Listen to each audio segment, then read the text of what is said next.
Alright, so, welcome back. I will continue my game. Wait, let's check out my minigame. There are no minigames.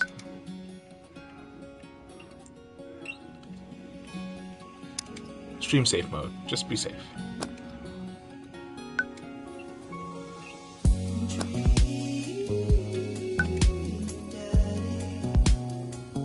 Father?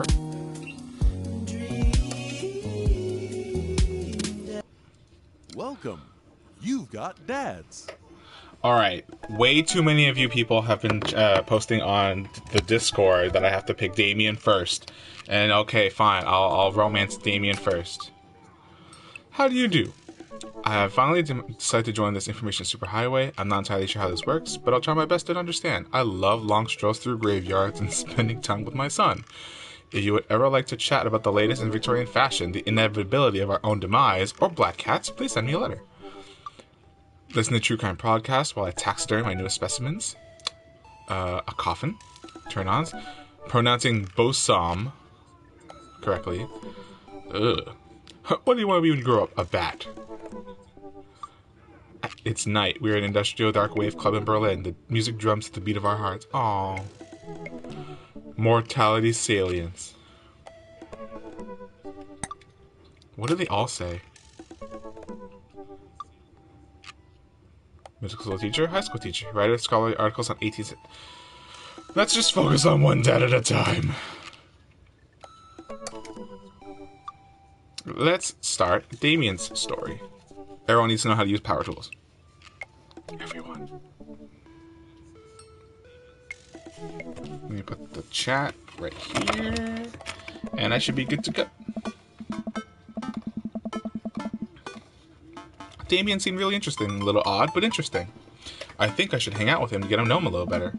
I navigate to Damien's dad book page and type out a message. Hey dude, you seem cool. We should hang out sometime. I sit there for a minute before I see that Damien's typing. But then he keeps typing. And typing. Man, is this guy writing a novel? I leave the computer to make some coffee. And he's still typing. I sip my coffee and the computer finally dings. Father, I must confess my excitement to be receiving your kind letter, for as you see, I do find myself available to enjoy your company. I must ask your forgiveness, however, as I believe our first meeting did not paint me in as gentlemanly manner as I would have liked. Oh, whoa, there's more. I would be highly flattered to enjoy your companionship at my residence for an afternoon tea and a stroll around my garden, and should it please you, till then, adieu, yours, humbled, D. Bloodmarch. I stare at the screen and reread the letter several more times. Hey, Amanda! Amanda pops out of her room. Her eyes are a little puffy, almost as if she's been crying. Hey, are you alright? Oh, fine. Yeah, totally cool. I'm cool. Wait, Angela, we should share this into the Michelle chat, shouldn't we? Hold on, let me put that on.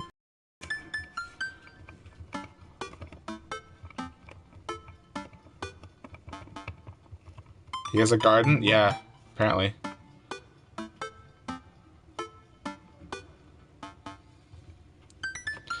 Huh. I just found out that the succulent I've been watering and singing to for the last 3 months was actually made out of plastic. Oh, whoa. I know, right? Sick Fortnite paint gameplay. Watch me land in tilted towers and stay alive. Even the dirt was fake. Oh, honey. I'm so sorry about your plant. You have to tell me what's actually wrong. Why are you lying to me? I'm not. I'm perfectly fine. Alright. I don't believe her, but I'll let her go for now. Can you help me with something? Here, take this scar. Whoa, no. I'm a missile launcher and grenade launcher only man. Dad, for the last time, I'm not popping your back pimples. No. Can you interpret this for me? I turn the computer on Amanda and she squints at Damien's message. I just don't understand NetSpeak. Is that you, Ninja? In disguise? You know what?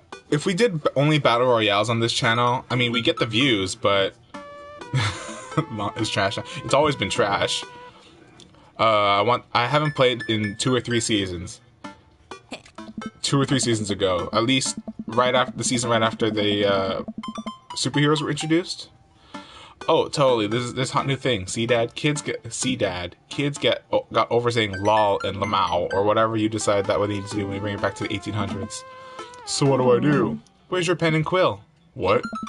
Did you forget to unpack the pen and quill? Dad, how will we address the nobleman in regards to your upcoming debutante ball?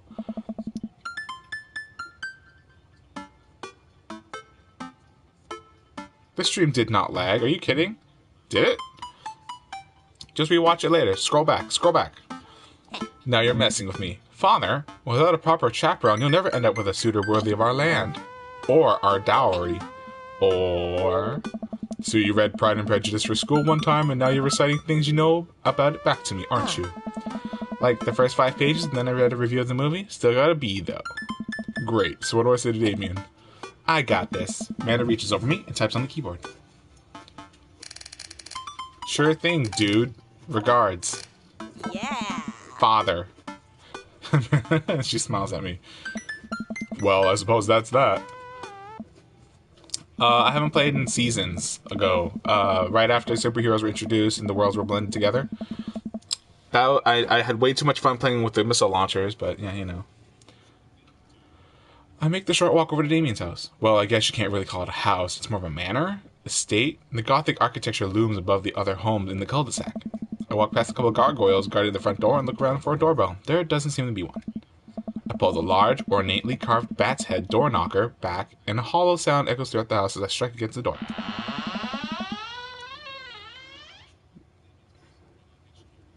That's your preferred loadout? That's busted. The shotgun itself will kill everybody.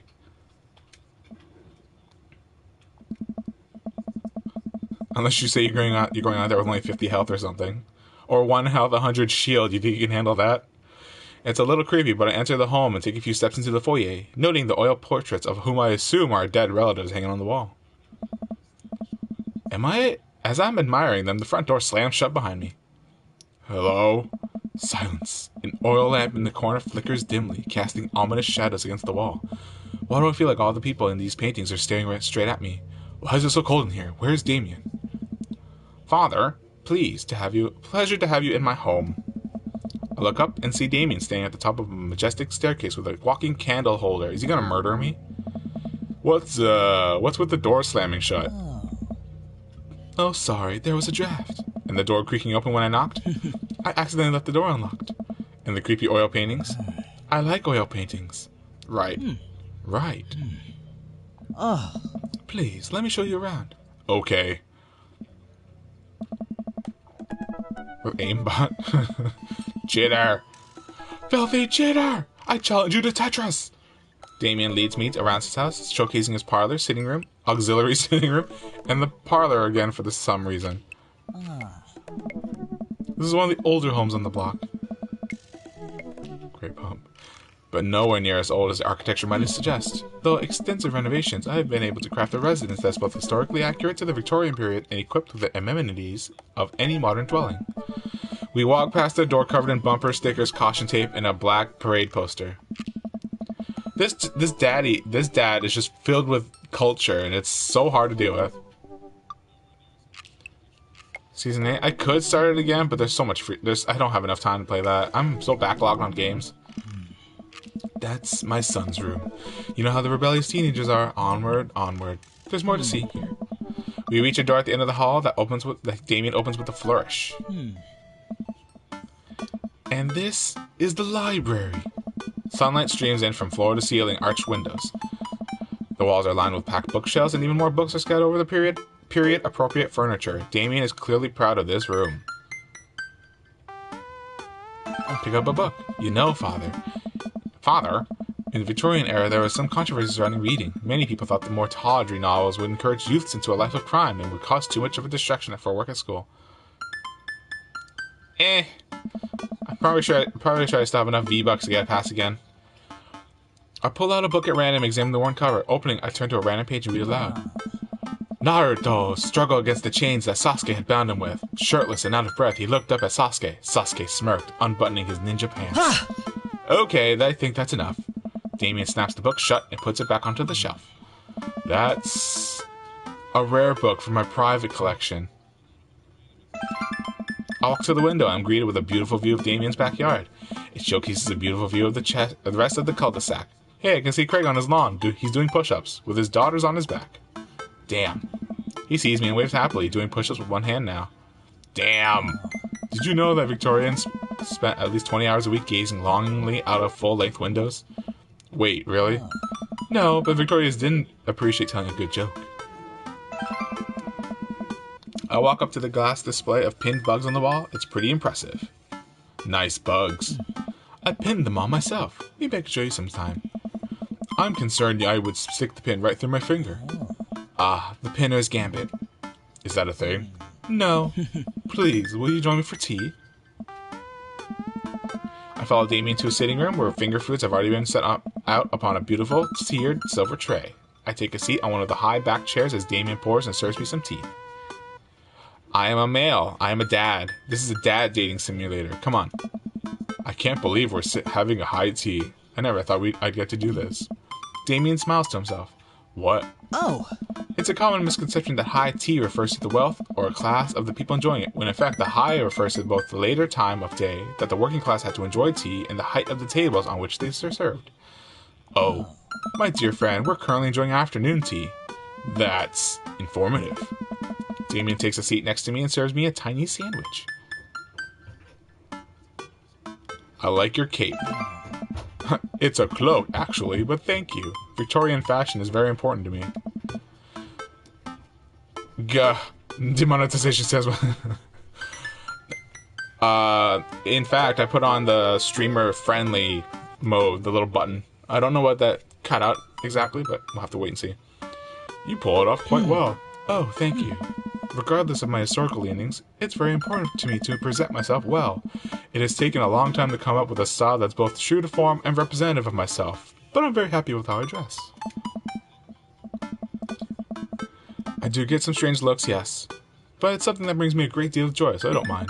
To be able to wake up in the morning, pick from my closet a variety of cloaks, waistcoats, top hats, even binders that are period appropriate feels amazing. You wear top hats? You don't? What got you so interested in goth stuff?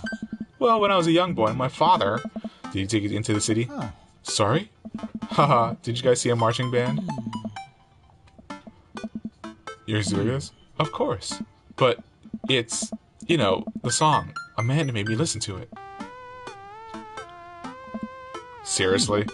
I'd love to see a marching band. Nevertheless, I've always had a love for art, history, and fashion. What started off as a small hobby of collecting taxidermied animals grew into sort of an obsession. It's a privilege to be able to appreciate the lives and culture of those who came before us, I think. Why not go all the way? I like not dying when I catch a cold. He takes a sip of tea. I can acknowledge that there were many, many very terrible things about the Victorian era, and to try to live a life that strictly aligns with those ideas, which would be admittedly horrid. But I think it takes a critical mind to truly appreciate something to the fullest, to be cognizant of its flaws and love it all the same. Tell me, Father, do you have any hobbies? Oh man, I do, but I don't know if I care about anything the way you care about this stuff. Well, I'd love to hear about your interests. Hearing someone talk about the things they are passionate about is intriguing. Quite honestly, rather attractive. Please, do tell me about your hobbies. Quick, sounds sophisticated. I like watching soap making videos on the internet. Love me some word jumbles. I learned how to juggle once.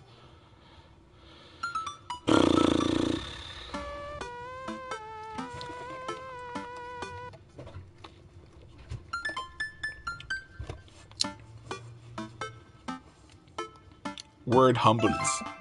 The written word fascinates me. We spent so much time using words, you know, and I think people would appreciate them more if I had to unjumble. It's poetic, really. Oh, so you're a writer? In a sense. We finish our tea and finger sandwiches. Come, I have one more thing to show you. Oh no. Oh no. Whoa. Damien takes me around the back of his home, where a variety of flowers flourish in beautifully landscaped rows. A small stone path weaves through it, and butterflies flit lazily through the air. My garden. It's beautiful. Thank you. Victorians took flowers and floral arrangements very seriously. You see, it was considered uncouth to discuss personal and romantic relationships in public, so lovers and friends alike would use bouquets to send secret messages to each other. Each flower and plant is symbolic of different feelings. Huh. Even more interesting is that one flower can mean different things depending on other plants it was paired with. One had to be extremely careful, as even the style in which the ribbon was tied around the bouquet affected the message. Damien leans down and plucks a gorgeous bright orange flower off of a vine. Lilium bulbiferum, the orange lily. What do you think this one means? My loins are ablaze. Thou art the tightest. 3 cheers for sweet revenge. None of these are correct, but I don't know what's the right thing to say.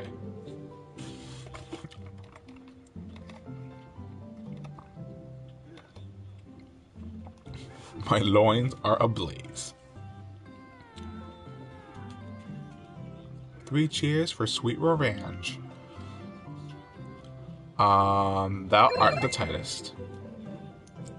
The orange lily is actually symbolic of pure hatred. Well, and that's precisely why floral arrangements are so challenging. Oh, it was 3 cheers. You sick Angela. What's your favorite type of flower? Snapdragons, honeysuckle, sunflowers. Okay, pick this one, Angela. Hurry up. I can't sit all day looking at flowers.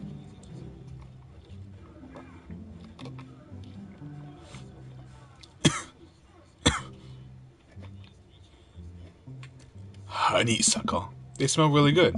And then you can eat the tiniest little drop of nectar when you pull the stem out. I have to remember that when I put together a bouquet for you. He would put together a bouquet for me. No one's ever given me a bouquet before. Welcome back. I follow Damien down the footpath and admire more of his beautiful flowers. Suddenly, a phone rings.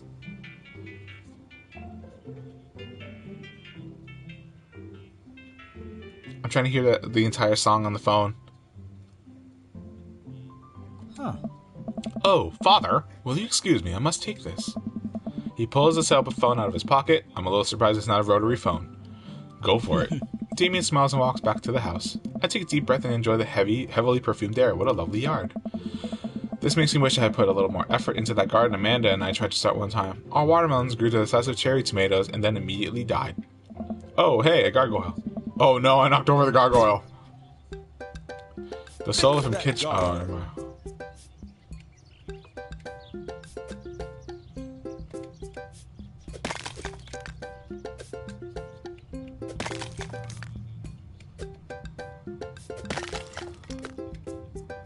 What?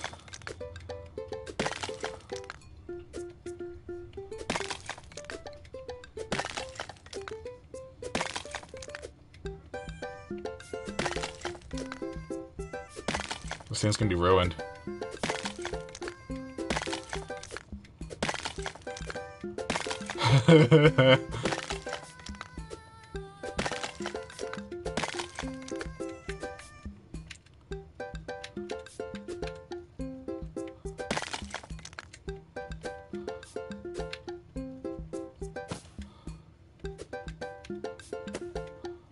Goal! Our secret. Have you ever read Rich Dad, Poor Dad? No, I have not. Whew, that was a close one. Uh-oh, here comes Damien. He looks upset. Father, my sincerest apologies to have kept you waiting. There's an urgent matter I must attend to, so I'm afraid I must take my leave. No problem, dude. Everything all right? Damien worries the hem of his coat with his fingers and looks away. Everything is perfectly fine, but it's Lucien. F tier. My secret. What's wrong? He appears to have, well, his teacher needs me to come to the school. Post haste. Do you need help? Oh no, you don't have to. Let me come with you. Us dads gotta stick together. You're right. This is one of Lucien's more elaborate stunts. I would greatly treasure having another parent by my side. Let's go.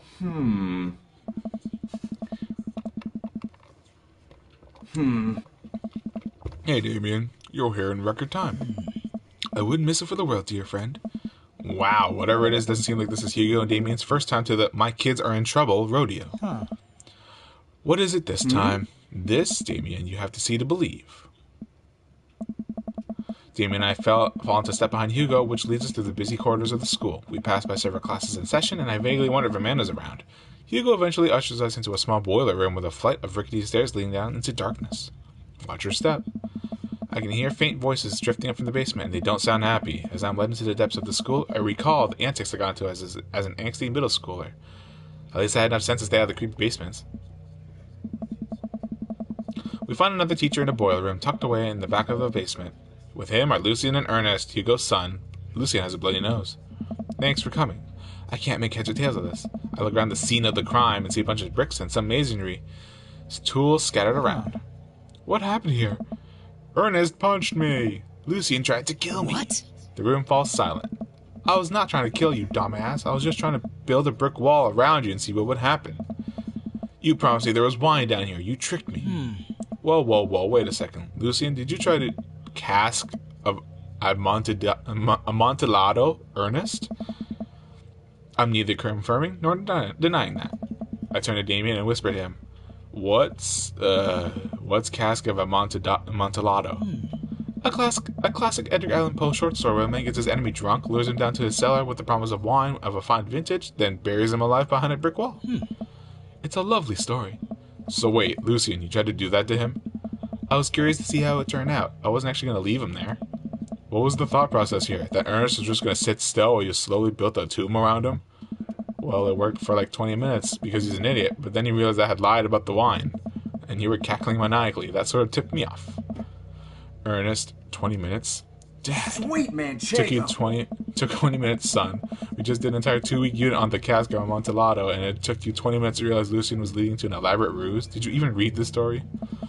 I read the first 5 pages and then a review of the movie. What? It's only 5 pages long and there is no movie. Haha, yeah, you're right. I paid Lucian to read it for me. Actually, he didn't even pay me, so when you think about it, this was me teaching him a lesson. You both have their heads in their hands. You guys are always telling me to engage in literature, and I did. I don't see a problem here. Alright, I'm filing this under what the hell. Don't do whatever that was. Again, you two are both suspended for a week. Ernest and Lucian high five. The teacher starts to stomp up the stairs. Hugo, I'll cover your class. Take your son home. Mr. Bloodmarch, you too. Thank you for your mediation. We all head up the stairs and out of the school in tense silence. Lucian, Damien, and I all pile into my car and begin to drive home. Lucian immediately puts his hood up and stares out the window angrily. I'm not going to therapy again. I know, son. It's entirely up to you whether or not you want to go. But I care about you, and I can see that you're struggling. So if you decide that you would like to speak to a professional about your feelings, we can do that too. Maybe you can spend this next week looking for a summer job, I know how much you want your own car. I can't believe Damien's keeping his cool. I'm impressed. Fine. Thanks for not freaking out too hard. I love you, son. Lucian continues staring out of the window. Love you too. We spend the rest of the drive in relative silence. But the moment we pull into the driveway, Lucian hops out of the car, slams the door, and runs inside. I didn't expect to have that conversation in front of you. He and I have a lot we need to work out. It's alright, and all things considered, Lucian's bricklaying was pretty good, so there's your silver lining. There is that, yes.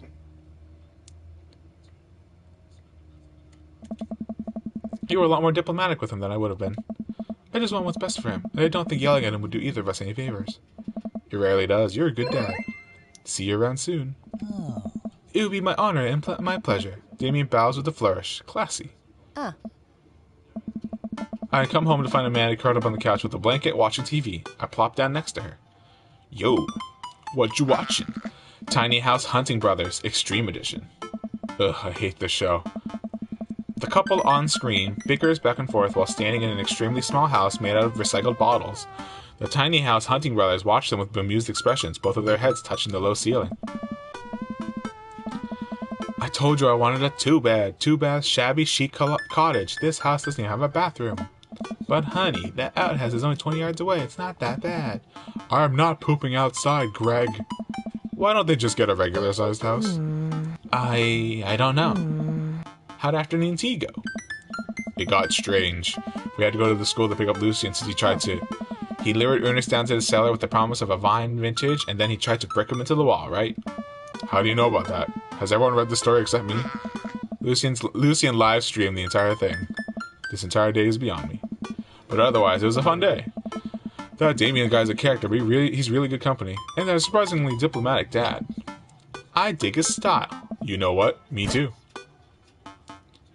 Liquor before beef, you're in the clear.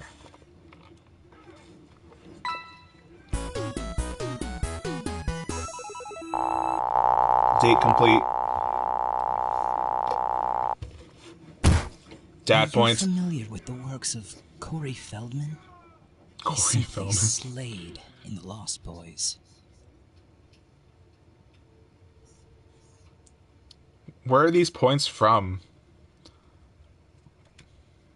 Date complete. Go ask your mother.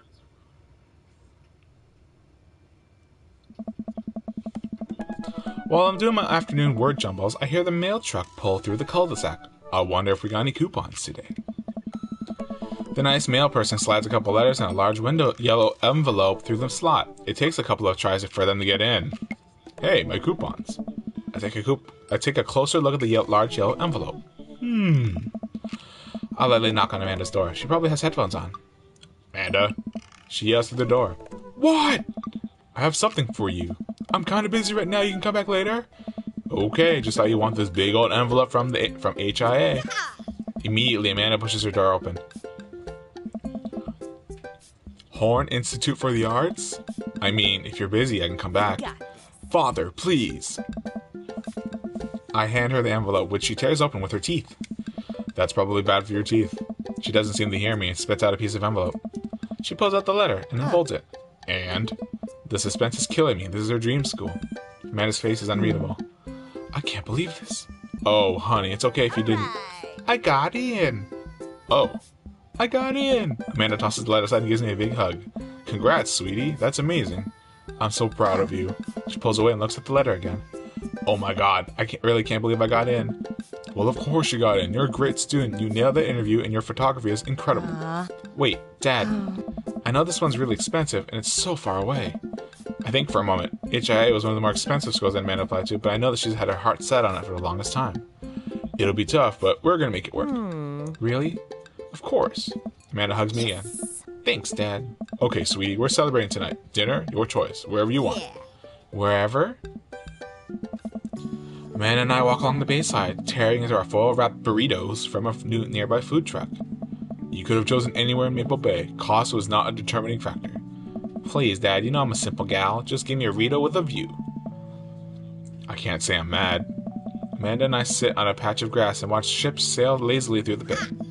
And the dorms are right near a bunch of cafes, and there's all these galleries nearby, and there's a discount if you bring your student ID, and... Amanda, slow down. You're gonna choke on your burrito. I know, I'm just excited. Did I mention that students get their own studio space once they're seniors, and we get all the professional photo editing software for free?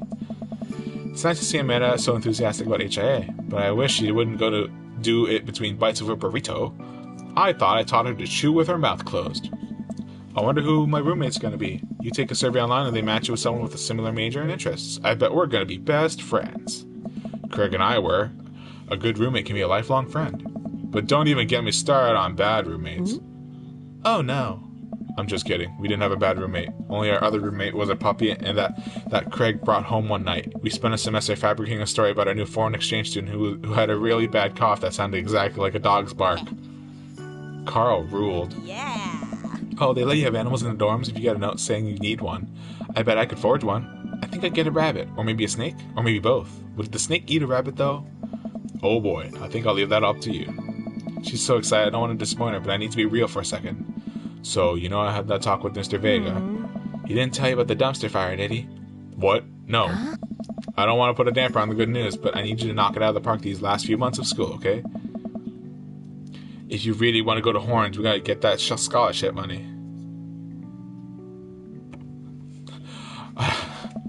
I know you can do it. Okay. I promise I'll try harder. I pat her on the back. Think you can handle a 14-hour drive to come home for the holidays? There's gonna be some treacherous ice roads to cross. Don't even get me started on the paranormal occurrences. Well, it'll be worth it if I get to see you. My eyes immediately well up with tears. Oh, Dad, don't cry. Sorry, I'm just very, very proud of you. You're all grown up now and you're such a good person. I hope you know how important you are to me. Dad, stop. You're gonna make me cry too. It's too late, honey. It's happening. Dad, I can't get tears in my burrito. It's gonna make it taste sad. I pull Amanda in for a hug and kiss her on the forehead. Love you, kiddo. Love you too, Pops. Peter Weller actually has a PhD in history. Welcome. Dad tip 34. You've got dads.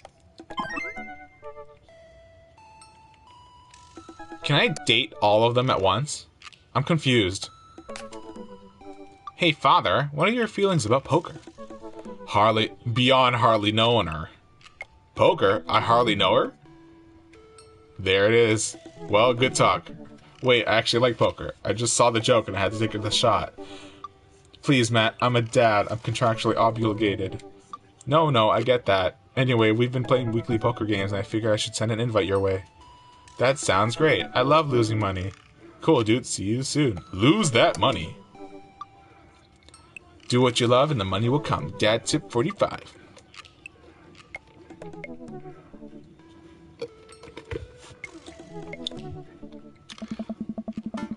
Matt invited me to a poker night at Joseph's house. I put on my going out coat and walk over. Across the way, I spot Matt, who's walking over from his own house. He's got a case of beer under his arm. Crap! I should have brought something. Hey, man. Crap! I should have brought something. Haha, no worries, man. It's your first time. Just bring a full wallet. How long have you guys been at this for? Years, buddy. Just a nice way to keep in touch with the guys. It's never really high stakes.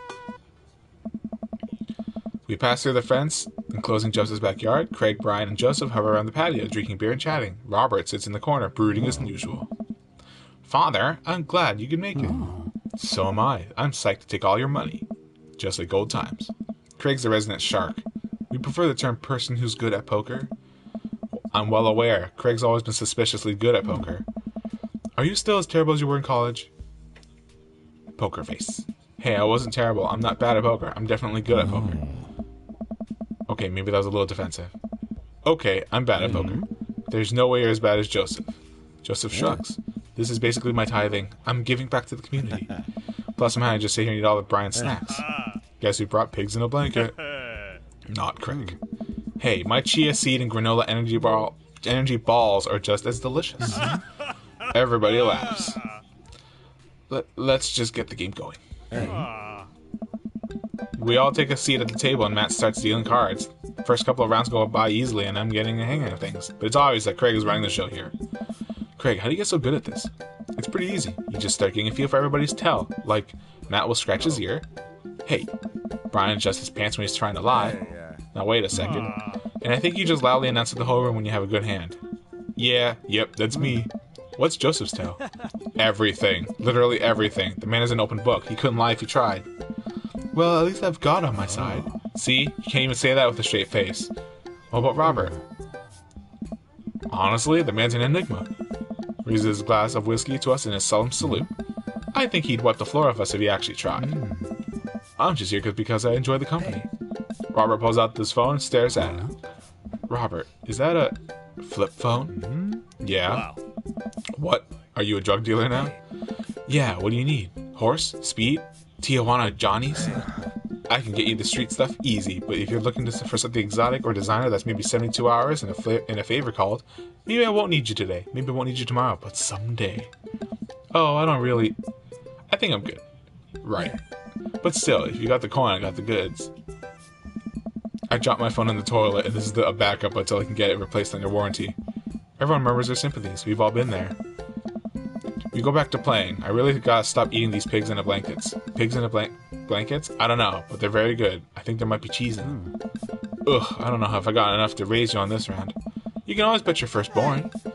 If you can handle another one, be my guest. Briar and Hazel are a handful, to say the least. Buddy, you think the 3 kids is a handful? Try 4. I'm operating at 100% dad capacity at all times. Actually, it's technically 5. Christine saw a commercial for one of those dolls that poop and wouldn't stop asking for it. We ended up getting it for her on her birthday, but she's just so grossed out by the fake baby poop that she makes me change its diapers, so now I'm changing the real baby and the fake baby. There's just a lot of poop in my household right now. Daisy got one of those a while back. One night, I walked in on her after she had tried to take the doll apart to see how the poop mechanism worked, but then she couldn't put it back together and started crying. Poop everywhere. Fake poop, but still. That reminds me of... Wait, do we all have poop doll stories? Everyone nods in agreement. Guys, I really don't need any more poop in my life than there is already. Can we just go back to poker and not talk about poop? Nice. Matt deals another hand and we quickly forget about the poop. We've run out of pigs and blankets, so we switch over to Craig's healthy snack food. It's actually not that isn't terrible. These kale chips are phenomenal. We should sell these at the coffee shop. Oh. It's my own recipe. I'd be happy to give it to you guys. Hey. I can see it now. Pierce the kale chips. Pierce the Veil is a popular post-hardcore screamo band out of San Diego. We all look at Matt, confused. It's maybe not any of your wheelhouses. How's the shop nowadays? Busy as ever. I'm toying with the idea of hiring another person to work on the counter, but I haven't found a good candidate. If a man is looking for a summer gig, let me know. That's really nice of you, but I think she's been burned out too badly by coffee shops before. Literally, not figuratively. I'll ask her, though. We get down to the final hand of the night, and it's Craig in the lead by a landslide. Joseph has long since lost all his chips and is taking to tidying up, refusing any help from the rest of us. Brian deals us all cards. So it's going to take for Robert to give a damn on this round. Robert looks up from his half-empty glass of whiskey. Do you really want to unleash the beast? Well, now I'm curious. I got a long history of being a gambling man, but I'll only do it if you make it interesting. None of this penny chip nonsense. I got Lily's 18-year-old blend sitting in my closet right now. Was saving it for a while for when River turns 21, but I'm willing to put it up as collateral. Now you're talking my language. He throws the keys to his truck on the table. She's seen better days, but she can pull a tree trunk out of the ground. Nope. Myself and everyone else at the table immediately folds. Deal the cards, Bri guy. Are you guys sure you wanna... You heard the man. Deal. Brian deals the next round of cards. Craig stares daggers at Robert, who casually sips his whiskey. So I know what you might be thinking. Robert put his gold workhouse up for grabs. His only mode of transportation. At times in his life, his only home. How could he be so sure of his abilities in gambling? I'll tell you right now, Craig. I wasn't always like this. I was a lot like you. Smart, talented, cocksure of my own luck. Great biceps, but it didn't last long, though. I lost everything in a game of Pai Gow in the back room of a Shenzhen tea house on what I thought was a 3-day business trip. Everything gone. Clothes, money, identification, you name it. I woke up in a ditch near Shasway Park and had to make my life new from there. It took me 3 years to beg, borrow, and steal my way back to American soil. And in those 3 years, I saw the greatest depths of human fear. Loved deeper than I ever had and lost it all many times over. I've seen my own death, Craig. I know how I die. It's not like this. So let's make this more interesting. Robert produces the deed to his house from his jacket and tosses it on the table. All I have and all I am. Are you prepared to go the distance? Craig wipes the sweat from his brow. He studies Robert's face intently, searching for any sort of tell he can find. Robert casually sips his whiskey again. I fold. Everyone erupts. Fine. The whiskey is yours. And that's why you don't dance with the devil. So what was it? Where were you bluffing, or did you have the cards? That's for me to take to my grave, fellas. Next week, boys. Next week. You got it. I'll be there. Welcome to the exclusive club of people who are a little terrified of Robert. We all say our goodbyes and head our separate ways. 45. Again. Welcome. You've got dads. I'm pretty sure I could date them all.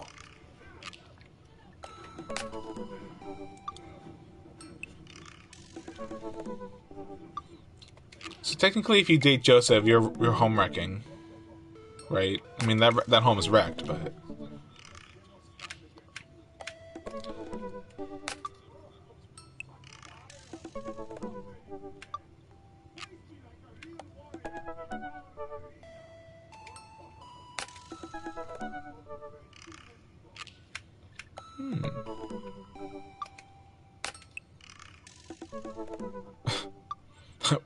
When the internet gains sentience and decides to destroy us all, you know it'll use this information against us, right?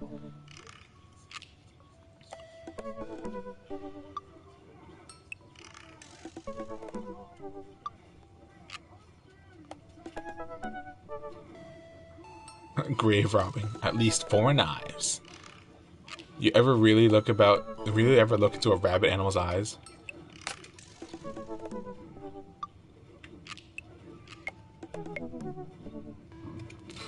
Date all the cool ones? That's all of them. They're all dateable. Come on, Angela. Don't thrust your in here.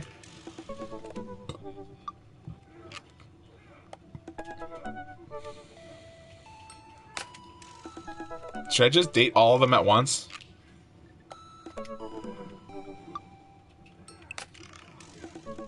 Conversation ended.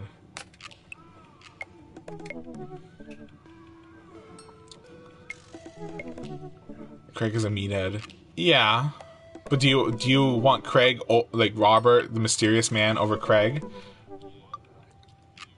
We gotta keep it balanced, right? We gotta date everybody at once.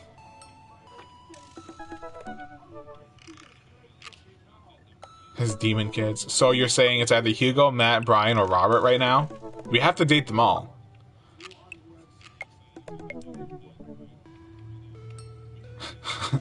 Look harder, Luigi. You gotta pick a dad. Hey, okay, wait, you know what? I could roll a die.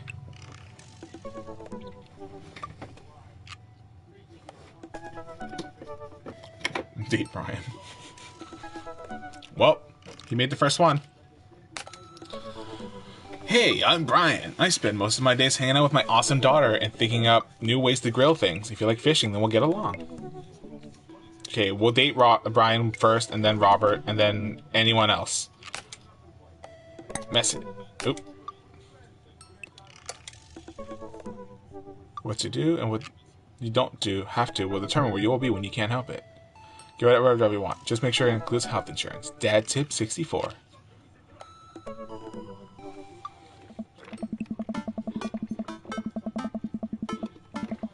Man, I don't know how I feel about hanging out with Brian more, but it seems like Daisy and Amanda got along really well. Maybe I should just bite the bullet and hang out with Brian more for the sake of the kids. I crack my knuckles and start typing.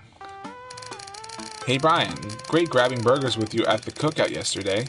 We should get the kids together and hang out soon.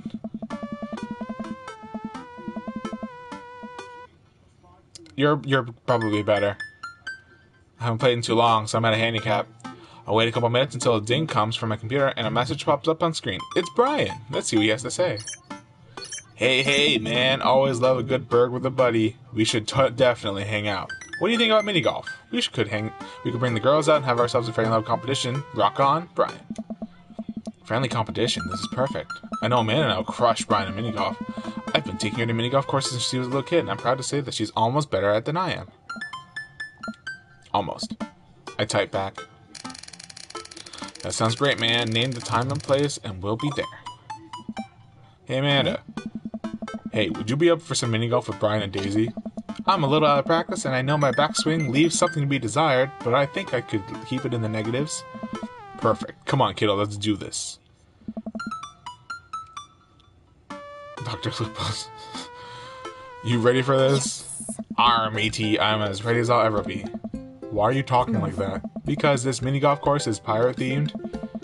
I just now realized that we are indeed standing on top of a giant pirate ship in the middle of the putt-putt course. Oh. Come on, pirate dad. Won't you talk like a pirate with me? Arr, ahoy. Ugh. Scurvy? I don't see pirates, only angles. There's no time for jokes. I'll make Brian and Daisy walk the plank with my superior golfing abilities. I mean, the blue? Come on, Dad, you told me that this was just gonna be some friendly competition. Friendly competition is dad code for actual competition. I need to prepare my body, mind, and soul to defeat Brian on the field of glorious battle. It's just mini golf. Just mini golf. It's so much more than that. I kneel down and place a hand on Amanda's shoulder. I just want you to know that there's no pressure. It's not a big deal. Don't worry about it too much, but we have to beat Brian in mini golf. Whatever happened to just having fun? Oh, we will have fun when we beat them. Amanda gives me a side eye, but before I could side eye her back, I spot Brian and Daisy. Ahoy there, mateys. Ahoy! Brian walks up with Daisy in tow. It looks like they already rented us some golf clubs for our mini golf excursion. Total power move. Why didn't I think of that? Yeah. Alright, first mate. I hear there's buried treasure in these waters. You gonna help me plunder it? Oh, Amanda, I don't think this is a real pirate ship. I think it's just a play putt-putt on. Dad. Amanda gives Daisy a look. I mean, aye, Captain. Daisy winks at Amanda. Oh, look at those two. They're two peas in a pod. So, you excited to get some mini golf in? Oh, you know it. You a gambling man? I know when to hold him. Depends on the table. Do I get you if I win? Amanda puts her hands over Daisy's ears. Gross. Ugh. Brian blushes. He's clearly a little uncomfortable. How about the loser buys drinks tonight? Alright, but how will we make it a bit more interesting? I'm listening. The loser has to mow the winner's lawn this weekend. Well, my yard's pretty big. Are you prepared to take that on? I think you should be a little more concerned about how you're going to maneuver around my hedges. It's highly technical work, not for the faint of heart. I don't think I'll need to worry about that. I'm very good at mini golf, you know. Oh yeah? Hole in one every time. What I just said is not a true thing, but it already came out of my mouth, so I have to stand by it. Looking forward to seeing that happen.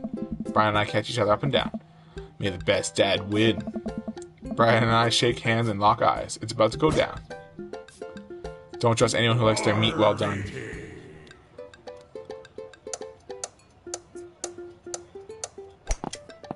What the hell? This is an awful golf simulator. In a hole full of ball.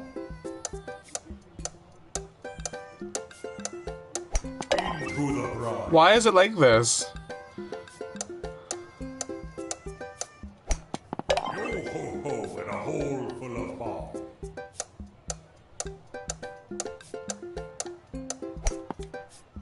Oops. Oopsie. Oop. Oh god. Oh no. Dead men sink no pots.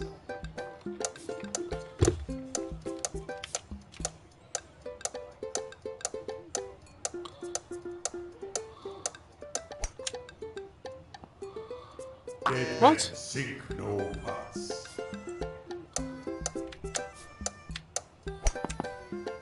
Oh my god. This is impossible. You've lost your ball.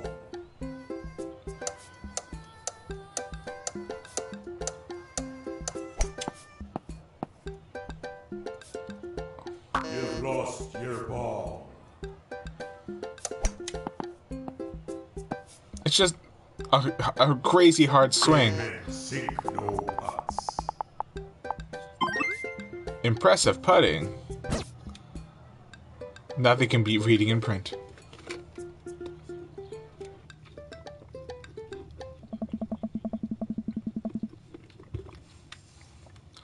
Amanda pulls me aside while Brian and Daisy start walking to the next hole. Hey, you having a good time? I'm having a great time. I'm having a fantastic time destroying Brian underfoot. I just asked because your eye is twitching. No, it's not. I feel my left eye twitch. Amanda raises her eyebrows. We're out here to have fun, remember? It's just a game. You're right, it's just a game. A game with extremely high stakes. A game we're currently winning. Dad. Please, Amanda, please nail this next hole for me. We need to keep this streak going. If it's really that important to you, sure. Amanda walks over and tees up for a particularly hard windmill hole. Gripping her club, she winds up and launches the ball into the parking lot. She looks me right in the eye and does the exaggerated shrug. Oops. I disagree with her actions, but I appreciate her act of youthful defiance. She walks over and pats me on the back. That was for your own good. Love you, kiddo. Take care of your health. Do I have to keep golfing? Into the brine. Yeah. A hole full of ball. Into the brine. Oh, I was hoping to skip all the rigmarole. You've lost your ball.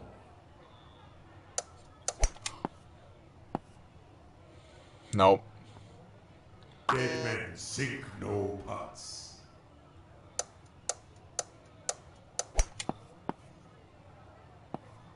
The hell am I supposed to do with this one? You've lost your ball.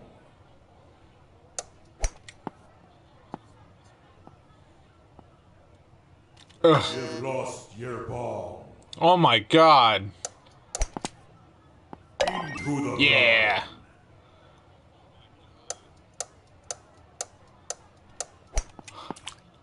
What? Impressive putting. Practice makes permanent. Oh, that's not a good dad tip, is it?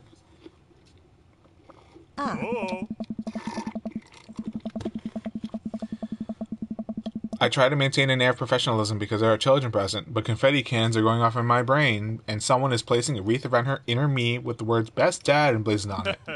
Man, that was some good shooting there, father.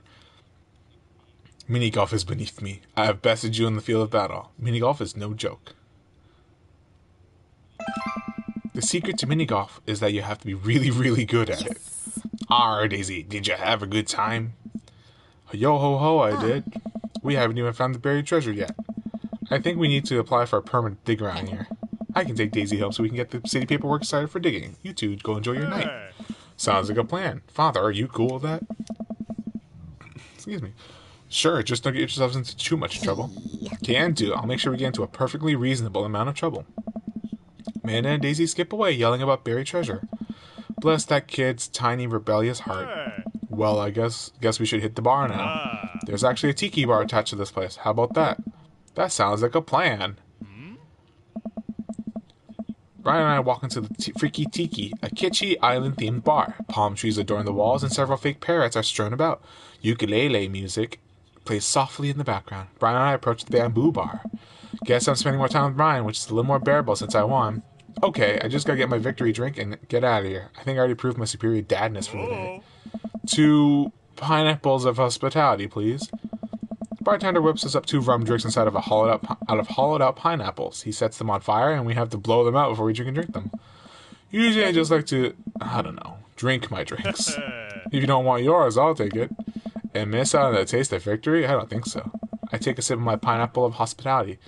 Victory tastes fruity. Let's talk about lawn maintenance. I'm very particular. No electric mowers for me. I hand cut everything with scissors. I also only water along with bottled sparkling water. Oh crap! Hold on, guys. But I'll settle for Icelandic if that's all you have. It's sweet that you're willing to put all that work into taking care of your dead grass. What? My grass is perfectly healthy. It's okay, buddy. I know just the trick to perk it back up. I'll work my magic when I finish trimming your grass with the tiniest pair of scissors I own. Man, even when he's trying to be helpful, I feel personally attacked. While I sip more of my drink, I notice a TV in the corner. Hey, Extreme Makeover Deck Edition is on.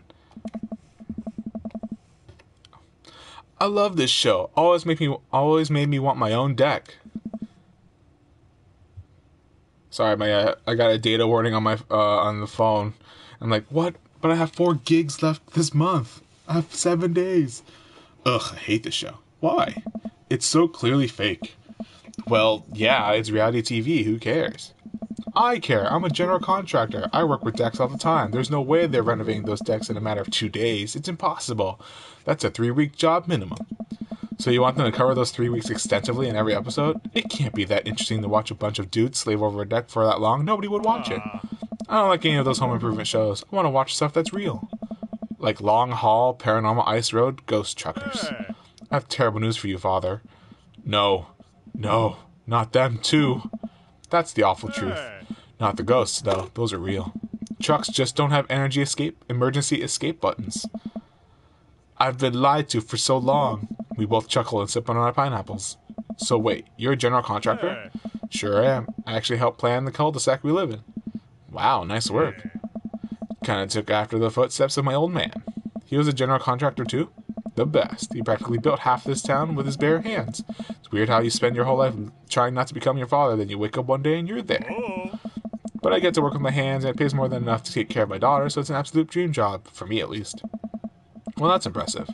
Building stuff has always been my weak point as a dad, and I've been okay with that until now. Now I must defeat him. I do have that patio furniture that I haven't put together still sitting in the garage. Okay, maybe I should cool with a dad competition. Gotta keep it light. Tell one of your classic jokes, ask about his daughter, stare him down, unblinking. So, Daisy seems pretty smart for her age. Yeah, she's a genius. She definitely doesn't get it from her old man, though. It's actually a little embarrassing. She beats me at Scrabble constantly. To be fair, Scrabble's really hard. I can barely make good words when I have the whole alphabet in front of me, let alone 7 letters. Brian laughs. See, we can keep things friendly here. This is perfectly pleasant. I could do this all night. Because I feel an innate need to impress Brian and prove I'm better than him, obviously. That's the only reason, I think. Let's keep it moving.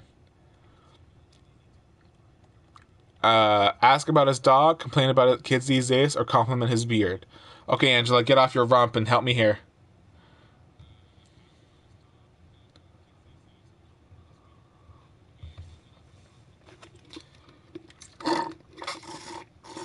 Beard. Your beard is nice. It looks very healthy. Thanks, I grew it myself. Hey, you're not allowed to dad joke another dad. Is this how our daughters feel all the time? I'm upset. Hi, upset. I'm dad. No. I mean, you walk right into that one. That's dad joke number 101. Listen, buddy, I took dad joke 101 years ago. I'm in the 400 level classes and well on my way to degree in fart humor. Wow, Amanda must be so proud. She is not.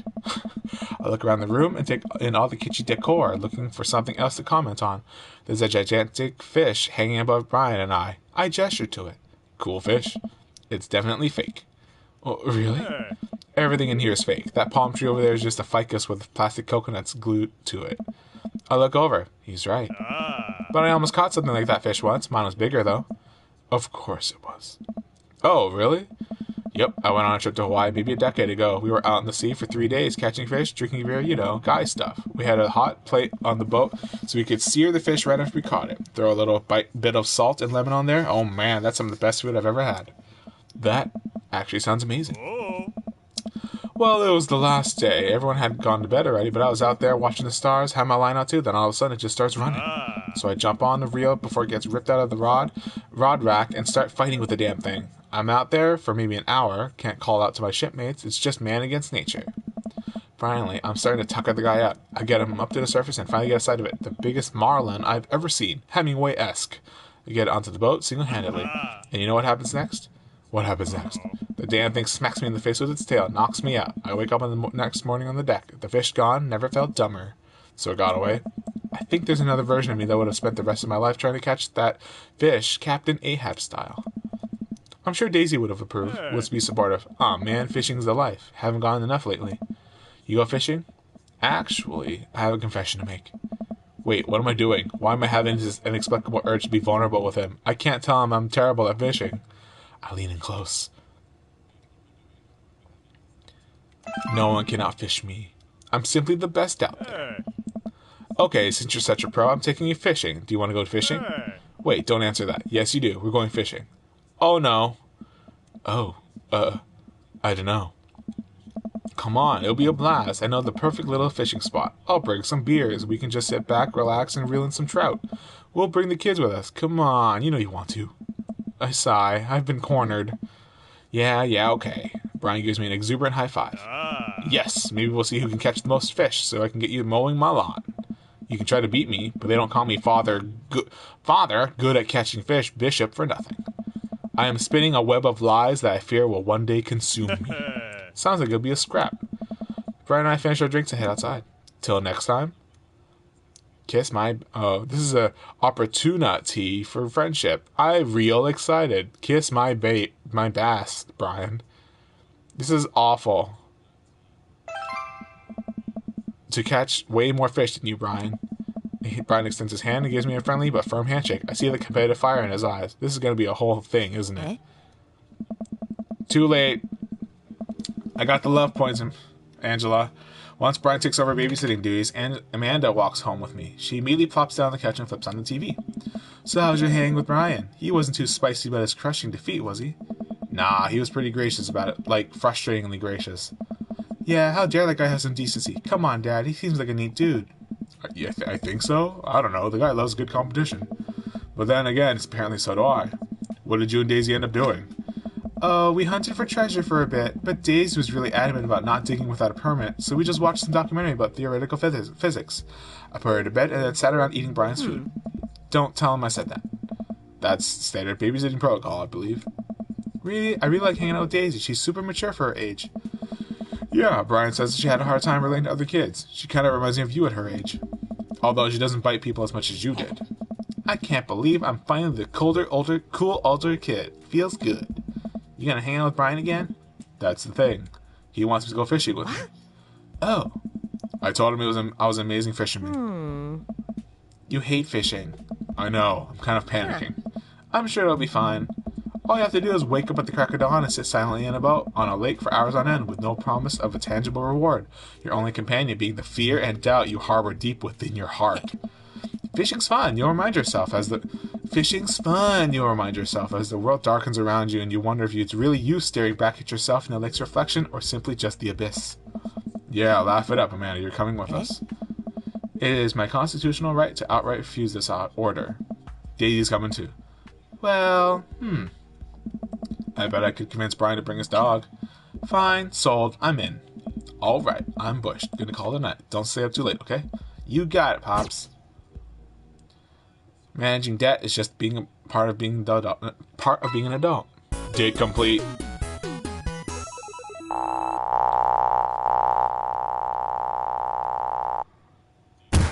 Of all the dates I've been on, that sure was something.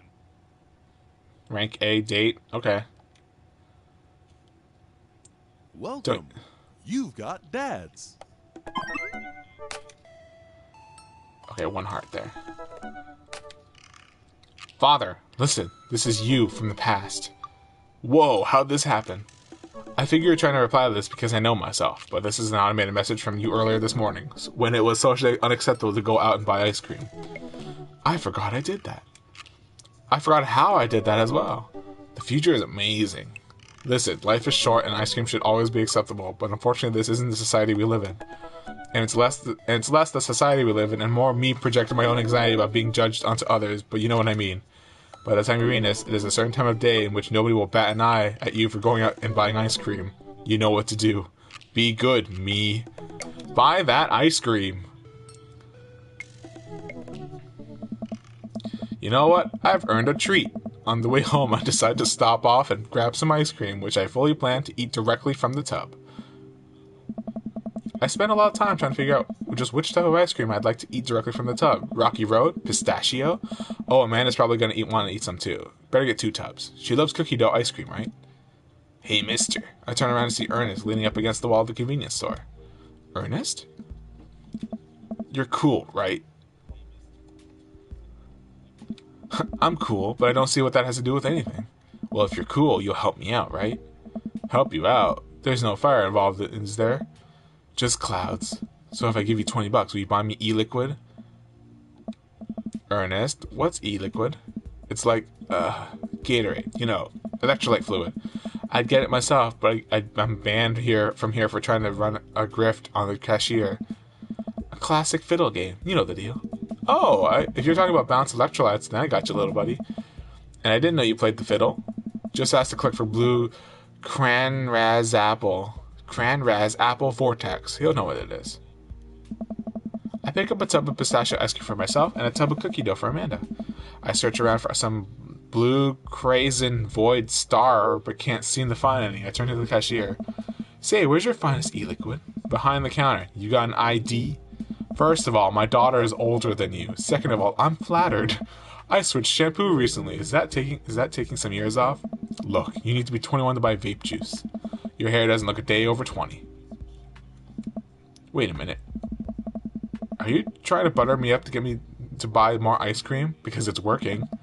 I glance outside and spot Ernest staring at me. Wait a minute. So you're telling me that e-liquid is not a sports drink? It's for vaping. Ernest is watching us intently through the window. I better go give that kid a piece of my mind. I see. Okay, look. I'm gonna pretend that you didn't try to trick me into buying you the old Baphomet's cough syrup, and then go inside here to purchase my ice cream. I won't tell your dad if you promise to scram. And stop vaping. You'll get popcorn lung. What if I give you 25? Go home, Ernest. As I'm walking back inside, Ernest calls after me. You can get popcorn lung for microwave popcorn, you know. I no longer trust this child, but the mere notion strikes fear into my heart. I go back inside to complete my purchase with a good cashier. Thank you, kind sir, for your time and generous hair compliments. You got it, bub. I glance out the window a while to see Ernest still outside. Looks like he's talking to some other poor sap. Guess I should go outside and save this other guy some grief. Wait a second. That's definitely a cop. Oh boy. I grab my tubs of ice cream and bolt outside. Ernest is already face down on the hood of a squad car. Ernest, did you seriously just try to get a cop to buy e-fluid? Do you know this kid? I'm friends with his dad. My daughter goes to school with him. Never met him in my life. Yeah, we live in the same cul-de-sac. I know his dad. Listen, he's a good kid. I'm this boy's father. I turn around and see Robert walking up the street towards the convenience store. Ernest, what are you doing? I want a lawyer. First of all, good first instinct. Remember that you're not required to answer any questions from a police officer without a lawyer present. You're this boy's father? Yes, sir. Ernest likes to lash out at me at times like this. Ever since the accident.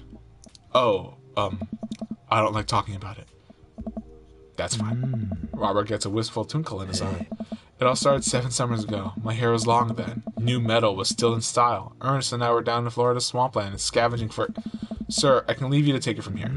Sounds good. Thanks, officer. Ernest, come along now. You'll be cleaning grout from the rain gutter for a week thanks to this transgression.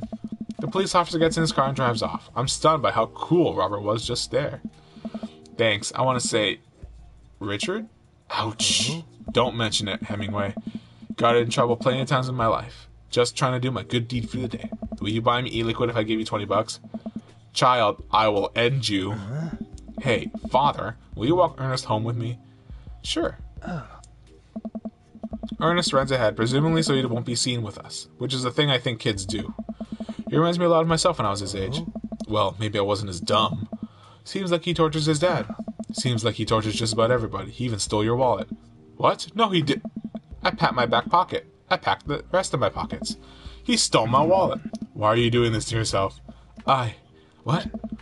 Robert points at my tubs of ice cream. One of them's for Amanda. I have no qualms with the quantity of ice cream you've purchased. It's a perfectly respectable amount of ice cream. It's the quality I'm talking about. You work hard, father. You're a good dad. Don't you think you deserve top shelf ice cream? But these are on sale. If you're gonna treat yourself, go big or go home. Real vanilla bean, real pistachio. You deserve it. We arrive at the cul-de-sac and Ernest runs into his home. That boy's the reason why we don't have prizes in cereal anymore. Catch you around, father. Robert tosses me my wallet. I catch it with a surprised look on my face. I stole it back. Keep it in your front pocket or use a chain like back in your ska days. Smell you later. See ya, Robert. I go back inside my home, ready to spend the rest of the night with 2 tubs of ice cream and also Amanda.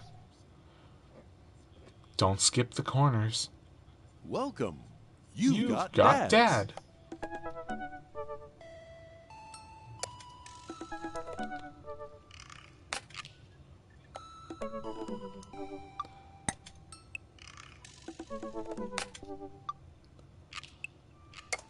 Must message Dad. Please don't pirate games. We're at the halfway to like 2/3 mark, and I'm gonna eat this strawberry that I dipped in my iced tea.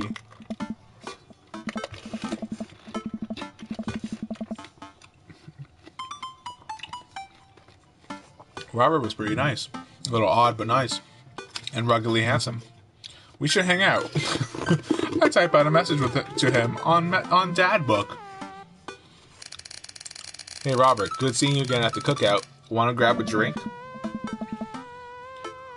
I sit there for a couple seconds hoping he'll message me back. Hey, it says that you read my message. I anxiously wait for a response. Twiddle my thumbs, watch cat videos on the internet. I start down a rabbit hole of cat videos and Robert quickly vanishes from my mind. I didn't realize how long I've been doing this, but by the time I watch maybe my 30th cat video, Robert pops back into my head. I jump back over to Dad Book to see if he's responded yet. Nothing. Well, I guess the guy's busy. I might as well make the best of my day. I get up, walk to the living room, then sit down and turn on the TV. Food channel. Ooh, Meat Hell is on. You have 10 minutes to cook a 5-course meal that must include these ingredients: steak, lemon meringue pie, paper clips, and a hammer. If you're unable to finish cooking, or if any of these ingredients are absent from the dish, we will release the wolves. Oh my god. I'm not kidding. Please help us. I lose several hours to whatever the hell that was. Sighing, I get up and walk around the house. My stomach grumbles. Time for lunch, huh? Well, I guess it's time for old Chef Bishop to cook a gourmet delicacy. I walk over to the refrigerator and open the door. Make a sandwich, microwave some eggs, mustard jar. These two are not food decisions.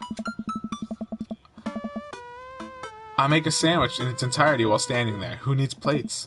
The Standwich. A lost art.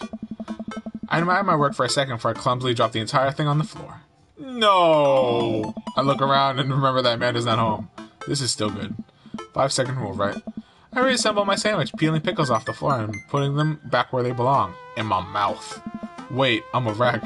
I finish my snack and walk around the house some more, bored. When's Amanda coming home? Oh, I just remembered something. When we were packing up the old house, we found an old basketball hoop that would hang off the door. It would really bring the living room together. I wonder where I put that. I spend a couple of minutes poking around the new place until I find it. After installing it above one of the doors in the living room, I'm ready to dunk. Come on and slam! I take a leap from the free throw line and rocket that sucker down the net. The crowd goes wild. And welcome to the jam. I pull up from the three-point line, breaking ankles and sinking a fadeaway. And I forgot the rest of the words to the song. No look behind the back hook shot. Everyone's on their feet. Something, something, Space Jam.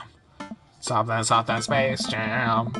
I managed to just barely defeat myself at horse before Amanda comes home. Then we cook dinner together. We're proud of ourselves for not even coming close to burning down the house. Afterward, Amanda and I dig into a carton of ice cream over an episode of Chopped Toddler Tournament. What you have in front of you is a molecularly deconstructed sweet potato with a brown sugar demi-glaze with creme fraiche, of course. This is literally a jar of baby food. The toddler immediately bursts into tears. Are we bad people for watching this? Yes. Just then, my computer dings. Huh? What's that? Oh, you probably just got a message. Amanda and I walk over to the computer and check Dad Book. It's a message from Robert. You up? What does that mean? What you doing? What am I doing?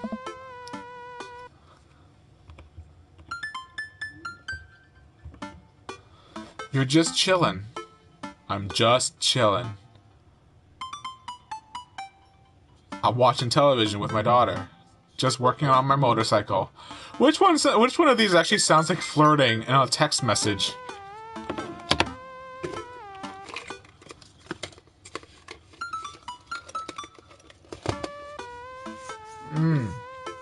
Strawberries. I would kill Angela for more strawberries.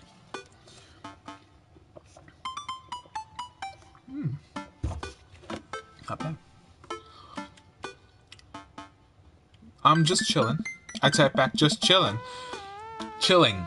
Amanda deletes the G and hits send. It'll make you look cooler. A couple moments pass by, another message pops up. Yeah. Want to grab a drink? Hey, that means he wants to hang out. I know what that means, Amanda, but it's kind of late. Come on, Pops, live a little. I am living with ice cream and traumatized toddlers. Well, it's your life, but I think you have a lot of fun tonight. You are trying to get to know the neighbors better, aren't you? Ugh, fine. I type back a message to Robert asking for details, and he tells me to meet him at Jim and Kim's. Well, don't wait up for me. I never do. I throw on a nice jacket and run out the door. It's only a short walk to Jim and Kim's, and it's a beautiful night. I walk into the bar and see the usual crowd of barflies drinking beer and watching sports. I spot Robert at the back of the bar and wave hi as I walk over. Hey man, how's it going? Hey buddy. Hey. Ahoy there, Skip. Oh god, go away. Robert and Mary are here? Oh. I brought Mary along, figuring we need a drinking buddy. Aw man, I was excited to know Robert a little better. Now I have to deal with this weird married lady making passes at me. Give it a rest, buddy. Don't look scared, kiddo. We're just having a drink. Yeah, speaking of which, I think it's time for the first round. Where do you have it? I think whiskey is the go-to. A dad after my own heart, huh? Robert orders 3 shots of whiskey and passes them between us. Well, this wasn't how I expected my night to be going. Here's to bad decisions and relaxed moral values, fellas. What have I got myself into? We all knock back the shots. I almost choke on the whiskey as it burns down my throat. Holy hell, that was a kick. I look over at Robert and Mary, who seem like old pros at this. Robert grabs his jacket and throws it on. Let's get marching. What? The night's young, Chief. Come on, we're bar hopping. Oh, alright. We leave the bar and start walking down the street. I still don't know this area of town very well, so I just follow Robert. So where are we heading? Irish drinking. It's an Irish pub. A good pun is where the whiskey to my heart. Come on. Puns are the lowest form of humor, father. Try harder. Ouch. Am I going to be the butt of the joke all night?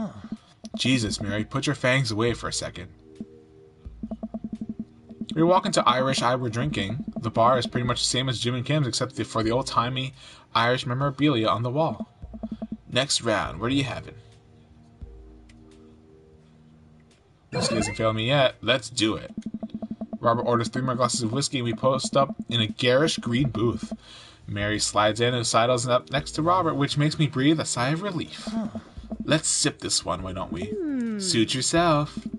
Mary immediately downs her shot in one gulp and burps loudly. Hey. That'll put hair on your chest. You are truly the paragon of grace and beauty. Mary grabs my drink and sips on it. Hey, Father, be a dear and get us another round, will ya? I don't know how to process this evening at all. I get up and order another round of drinks from the bartender. As I head back, I see Mary and Robert having a lively conversation. Robert roars with laughter. I don't think I've ever seen the guy smile, let alone laugh. I take a seat across the booth from them and pass out the drinks. So Edith's kid snuck up some pot brownies onto the table on the last bake sale, right? And I spot the little hemp sweatshirt gremlin in the act. So I go up to Edith with the baggie, and I'm about to tell her when all of a sudden she just freaks out at me. You're ruining the bake sale, she says. I should have been the PTA president. Your roots are bad and blah, blah, blah. So what'd you do? I told her to have a brownie and that everything was going to be fine. They both erupt in laughter. I politely follow along with the story. She ate 3.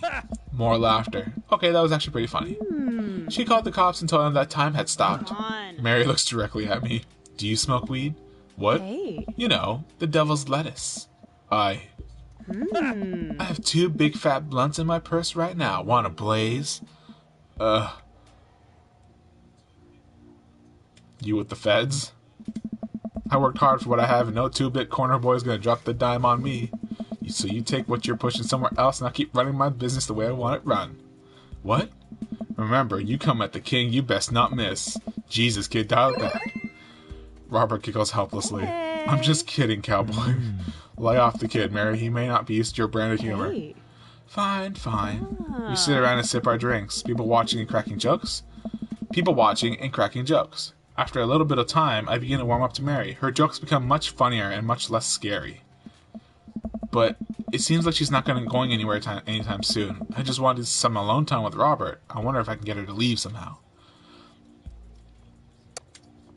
Isn't Joseph wondering where you are? Lots of eligible bachelors around here, huh? Could you get the next round? I think the safest answer is, could you get the next round? You trying to ditch me, pal? No. Because if you're trying to ditch me, you can just tell me to scram.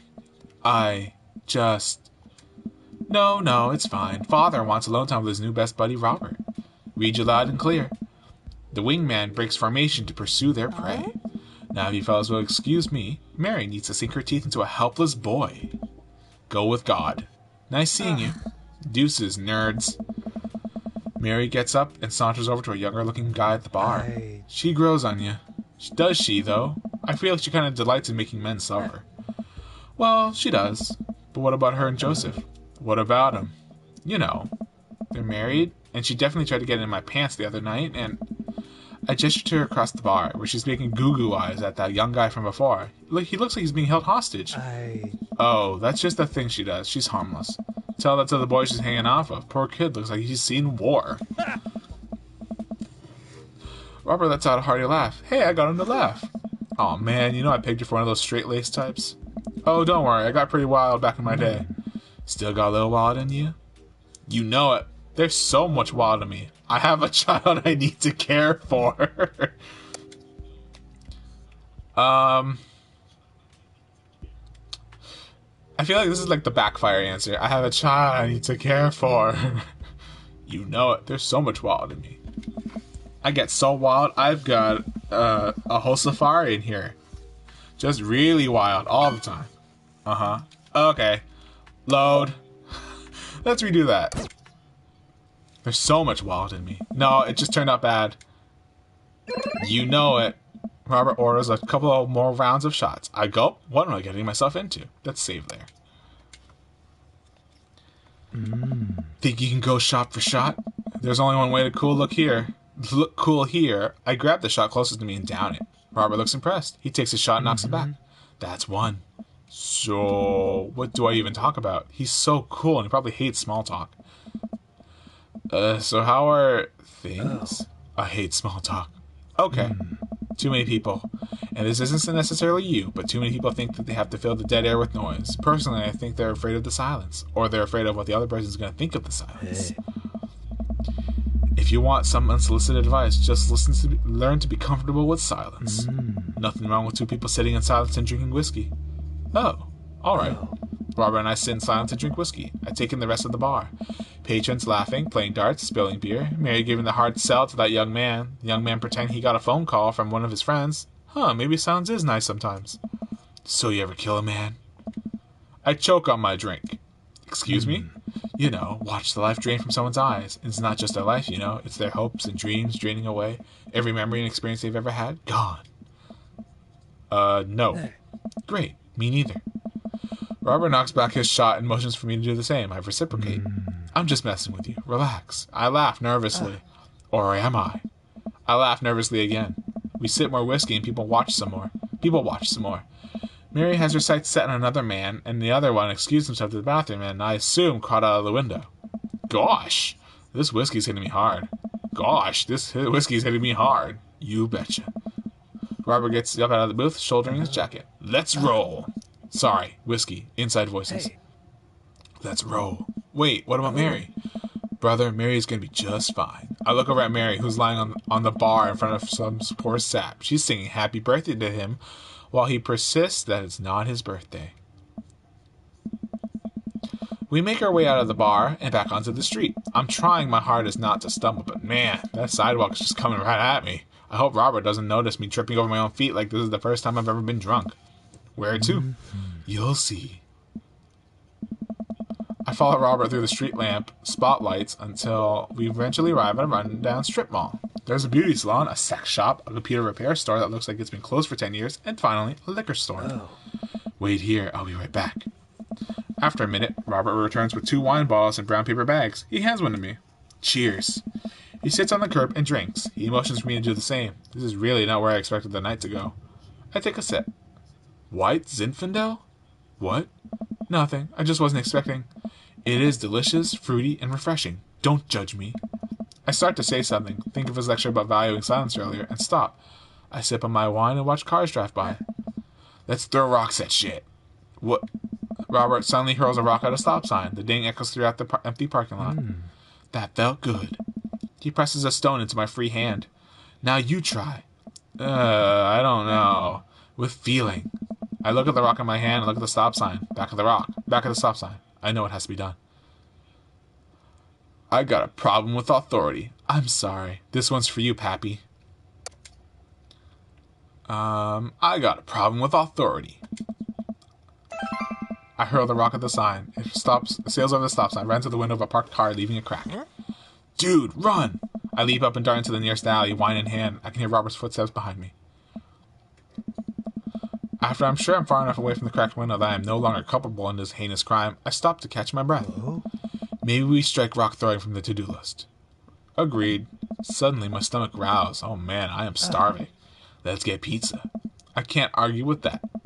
Where is good around here? Actually, I don't even care if it's good. It just needs to be edible in my mouth in the next 5 minutes. I know just the place. I follow Robert through a maze of alleys and side streets until we eventually end up in front of a tiny hole-in-the-wall pizza joint. The bright red neon sign says, Pizza. Ta-da. I could sense a few exhausted-looking workers behind the counter tossing dough and piping hot pizzas right out of stone ovens. My stomach rumbles again. I feel like I'm dating a teenager here. Are you feeling that too, Angela? We go up to the counter and get ready to order. Can I get 2 slices of Hawaiian pizza? Oh wait, Father, you're cool with pineapple on your pizza, right? Of course. We wait a minute for our pizza to come out of the oven. I'm practically drooling at the smell. The cashier hands us each a giant slice on a paper plate so saturated with grease that I'm worried it will fall apart. We take our pizzas outside and wander through the alleyways as we eat. I take a bite. It's absolutely delicious. Pineapple is truly the best pizza topping. You said it. Man, I feel way better now. You and me both. We hear noise coming out of a ajar door in the alleyway. Robert looks at me excitedly. Got any more of that wild in you? You betcha. I'm so tired, but I love my daughter and I should go home and make sure that she's alright. I think the dating sim mindset is the you betcha, but I wonder.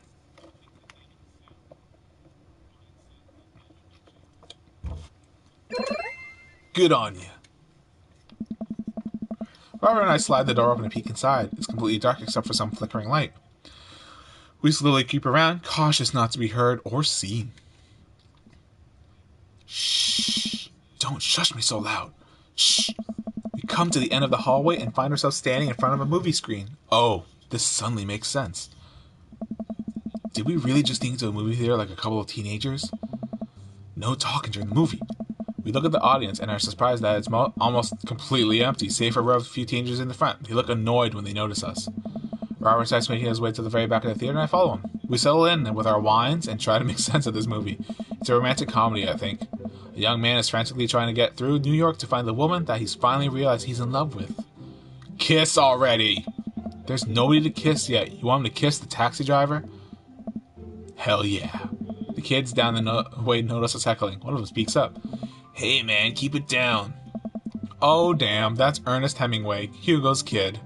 Ernest, hey Ernest, I know you. It's me, your neighbor. Hi. Ernest turns back around embarrassed. I turn back to Robert. He kiss anyone yet? It turns out that yes, he did kiss someone. He made his way out to a tiny island near New York to profess his love for a woman who, for some reason, he knew would be there. She tells him that they hit the jackpot. He said that they had, but I think there was some subtext I'm missing here. Boo! Love is dead. Shut up, it's beautiful. No, you shut up. Ernest grumbles. The credits start to roll. I stand up. Robert immediately pulls me back down. Hunch, the people have worked very hard to make this film happen. You're going to sit here and appreciate them. Okay. Look at that. Elizabeth Shelton. She worked really hard. I bet you did lots of good wardrobe design. Thank you, Elizabeth Shelton, for this beautiful film-going experience. And Peter Anders, catering. Fed a bunch of people so they could have the energy to do their jobs. What a guy. We let the credits roll, and Robert individually thanks every member of the crew. Once it's finally over and he makes sure no animals were harmed in the making of this film, we leave the movie theater. We stumble into the theater parking lot, polishing off the rest of our wine. Hey, assholes. Out of nowhere, a rock flies through the air and hits me on the knee. My knee? What the hell? Ernest and his friends stand in the alleyway, blocking our exit. Oh, what do you guys want? Why'd you go and throw a rock at my knee? This is my good knee. My orthopedist is gonna be pissed. Ernest tosses another rock up and down in his hands. What's wrong with this kid? You ruined my theater-going experience. Now you have to pay. Oh, well, I don't have any cash in me right now. And, movies got really expensive.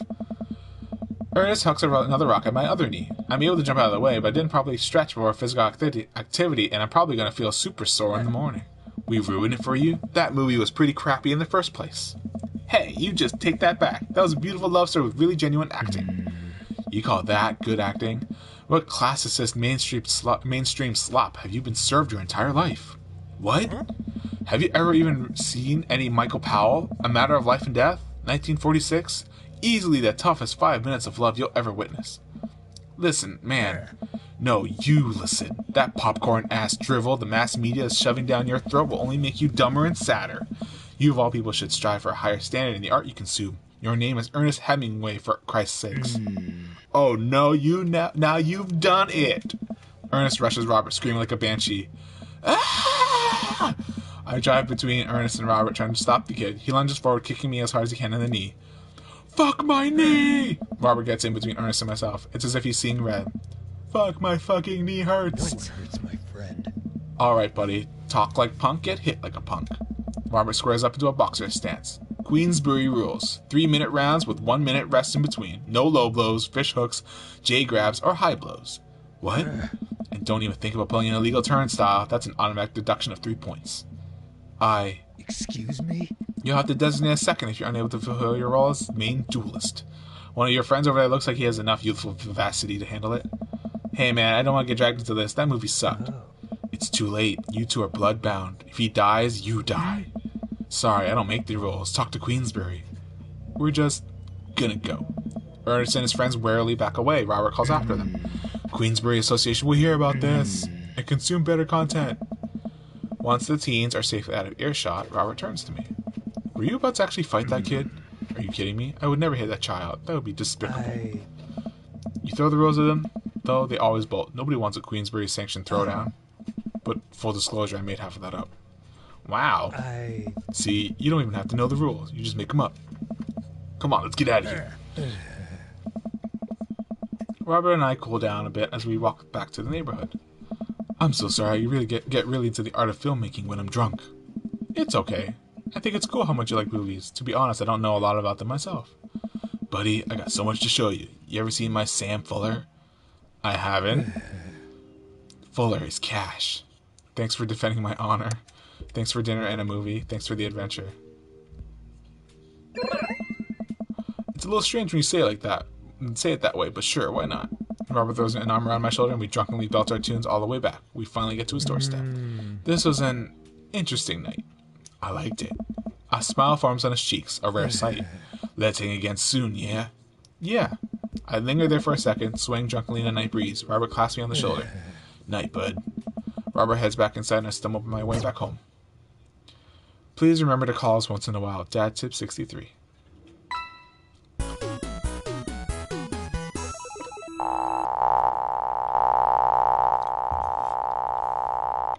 Oh man.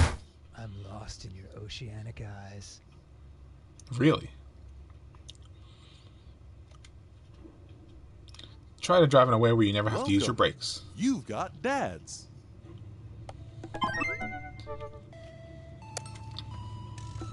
I think I have enough time tonight to do one more date. But we should try and round it out so we can try and like date 5 people per night and then restart. Hey dude, I've got the runs. Oh, I've got just the thing. I'll head to the store and grab you a real chunky milkshake, cherry licorice, and a book of word jumbles that I find helpful in strenuous times such as these. What? Wouldn't that make it worse? Oh, it's not for the diarrhea. Milkshakes are just comforting. Wait, why are we talking about this? By I've got the runs, I meant that I feel like running. Want to come with me to the gym? Why do I feel less excited about that than getting you home remedies for diarrhea? Come on, man, it'll be fun. You know what? Sure. When are we doing this? There's 30 more minutes left in this meat hell marathon. I'm outside right now. I'm warming up. Okay. At least let's see if Betty gets away from the wolves in time to get her sorpresa wrapped cheesecake out of the oven. Everyone needs to know how to use power tools.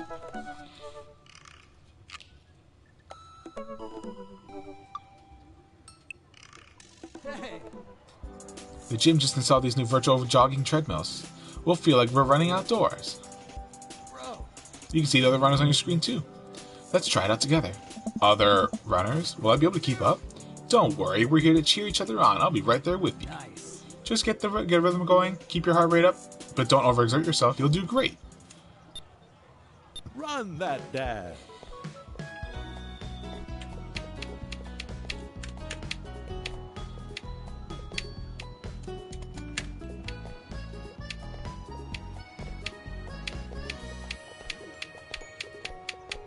Oh, I gotta keep pressing up. Dude!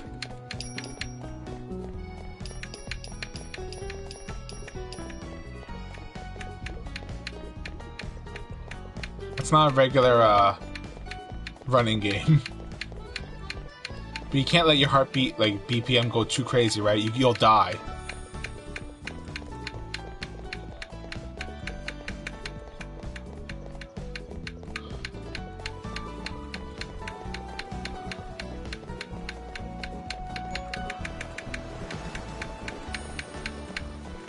Hey!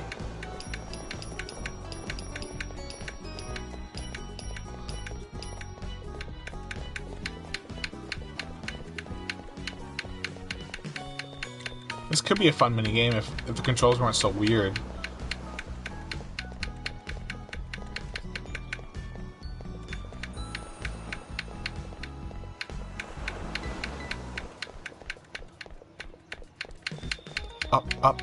Up, chew.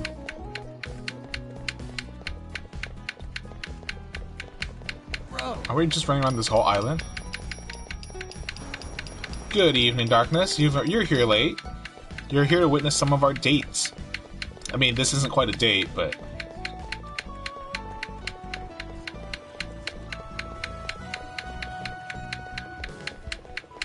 I don't get this game. I'm just pressing up.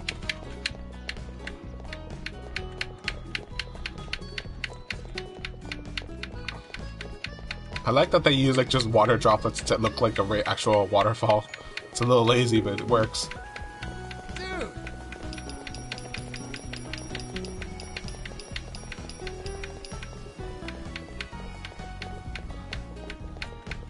How are you doing tonight, Dark?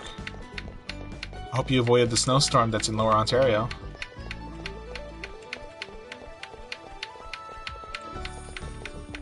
Oh my god, this is the longest running simulator I've ever had to do in my life.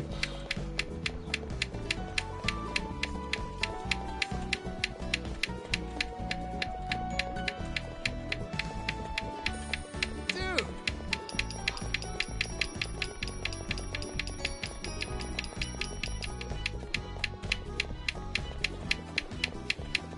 Smiley face, ghost, Star of David.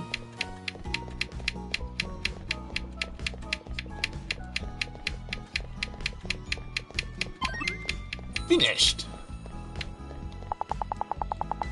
There's an S plus. Personal best. That was a gold medal. Way to go. Welcome. You've got dads.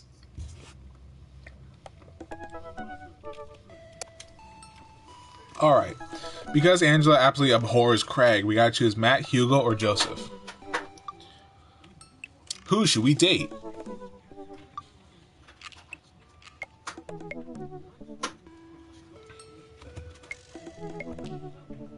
See you later. Who should we date?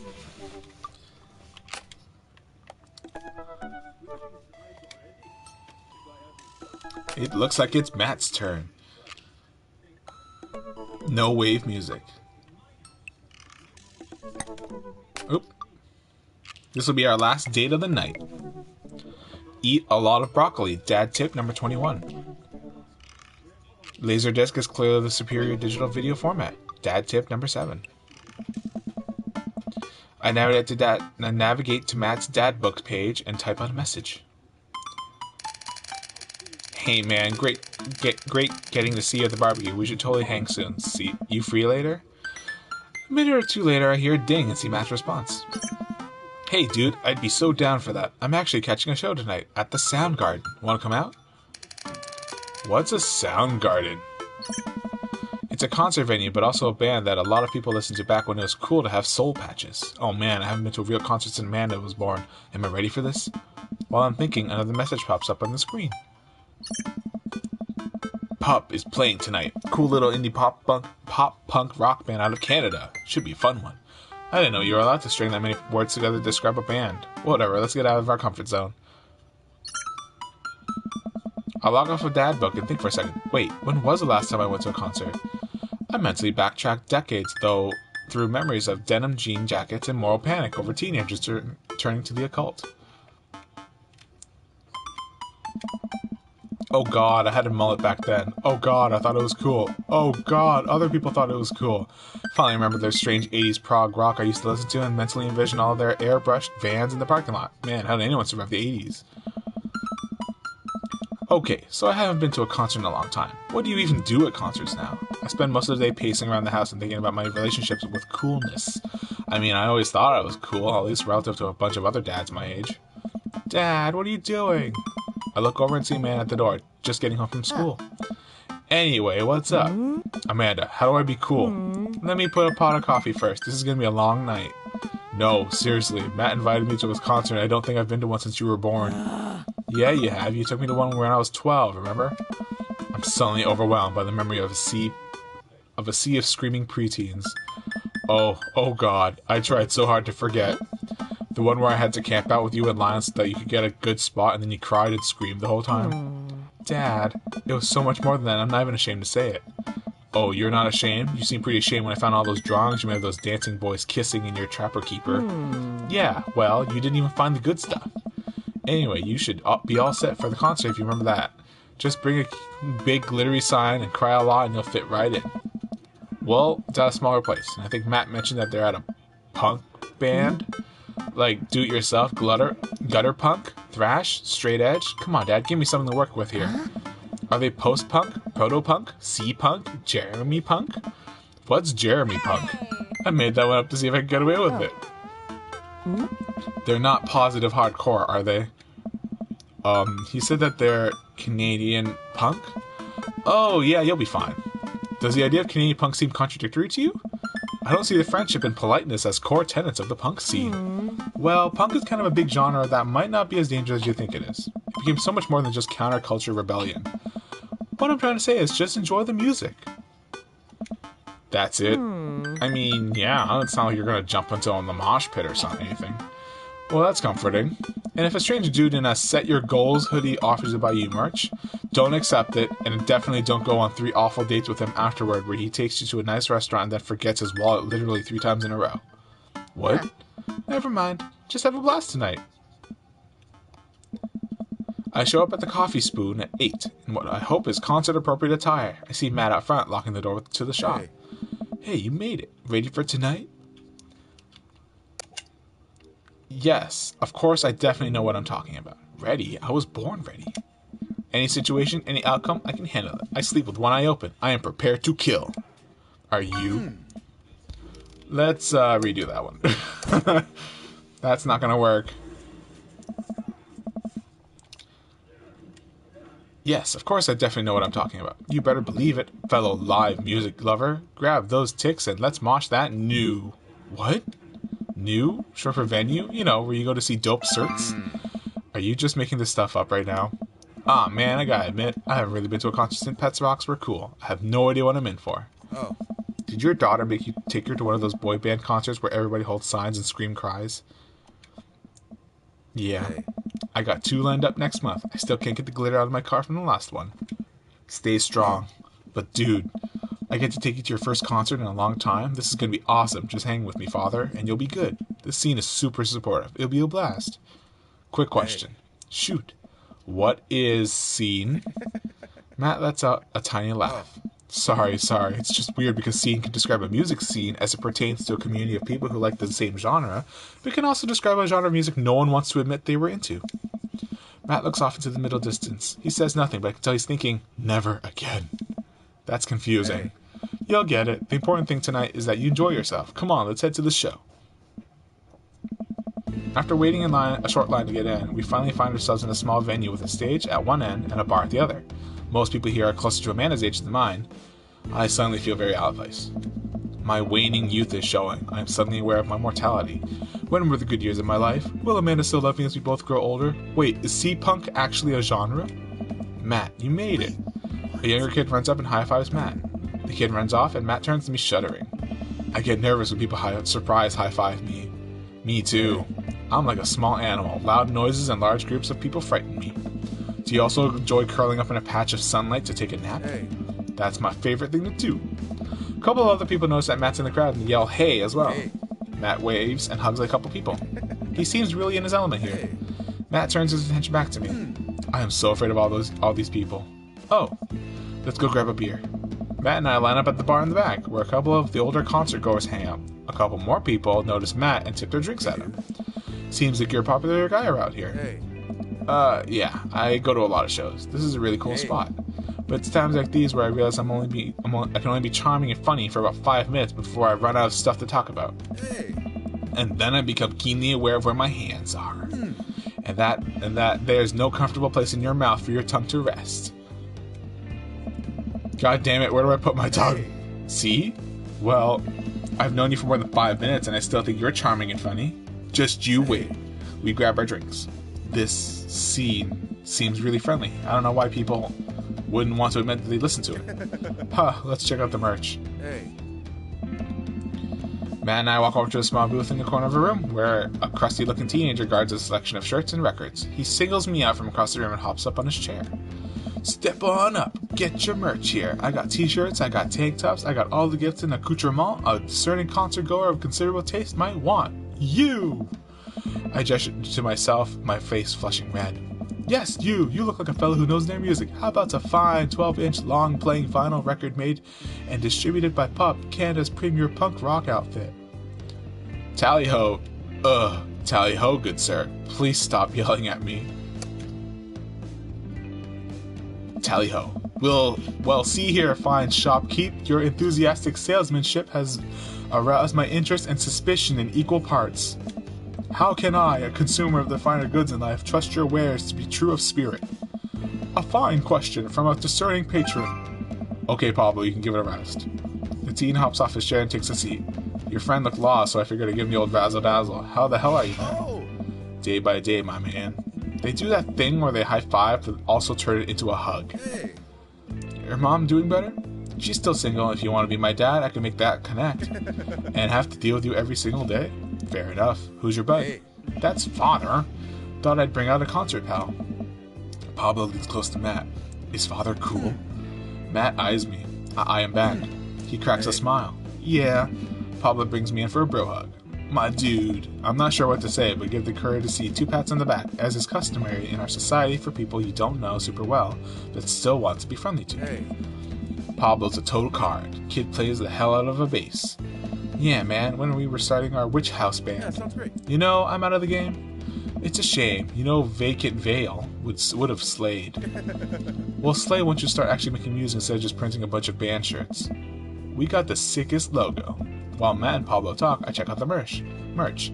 These shirts are really nice. Looks like the opener's coming on. Let's get a spot up close. Oh. Matt and I walk over to the stage where a crowd begins to form. The band walks on stage and pick up a variety of strange instruments. Is that a harpsichord? The lead singer addresses the crowd. He has a mandolin slung around behind his back. Hey, what's up, everybody? We're Jonathan Jones and the Squeak Easy Choir. My name's Daniel. Let's start the show. Oh no, these guys. What? Without time to respond, the band starts playing the most cacophonous noise I've ever heard. What is this? Matt doesn't say anything. He just hands me earplugs. Thanks. I put the earplugs in, and wherever the hell is assaulting my ears gets a lot quieter. For a band this band, they sure do seem to be having fun. I guess that's what really matters. Jesus, did that cellist just break his bow in half? I don't get this. The set seems to go on forever. There's no breaks in the songs, and I think one of the band members' jobs is specifically just to burn poetry on stage. I turn to Matt and try to start a conversation. So you go to a lot of concerts out here, huh? What?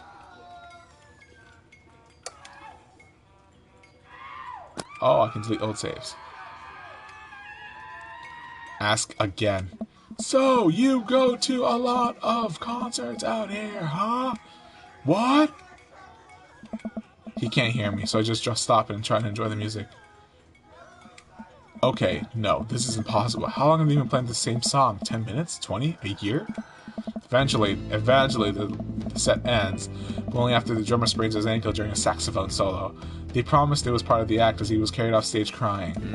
Matt and I both pull our earplugs out. Man, that was something. I promise Pup is much better. I just have a lot of questions that I know I'll never get the answer to. Hey. Oh yeah, he sprains his ankle at every show. They were being real about that. Let's grab another beer. Matt and I work our way out of the crowd and back to the bar. More and more people file into the concert space as it gets closer to the main act. It's kind of getting crowded in here. We grab our beers and I try to follow Matt back to our spot, but there are also so many people that I'm having a hard time keeping up. As I work my way through the throngs of excited concert goers, I realize I've lost Matt entirely. I stop and look around, seeing nothing but a sea of hip 20-somethings. I'm lost. How am I ever going to find Matt here? Where's the exit? Are there even exits? What if I'm trapped in this building forever? Am I going to see my daughter ever again? What if that terrible band gets back on stage? What if... Suddenly, a hand reaches out to grab me. It's Matt. Almost lost there, buddy. Phew. I got really nervous for a second there. You and me both, dude. He takes my hand and leads me back towards the stage. I can feel myself blushing a little. We finally settle back into our spot and wait for the band to start. Busy place, huh?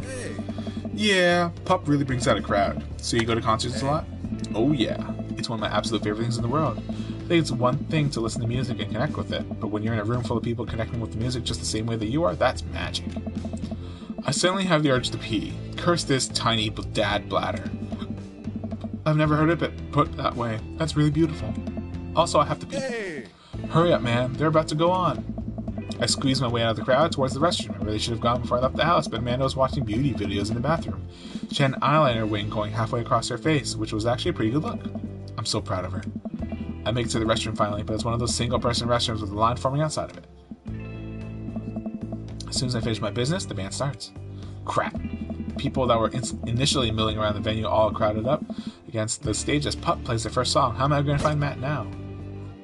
Let's play this game. Drink plenty of water. Everyone's pushing to the main stage to watch Pup play. I'm sure Matt will be up there too. I gotta get there without being trampled by all these rowdy youths. Avoid those youths. Go!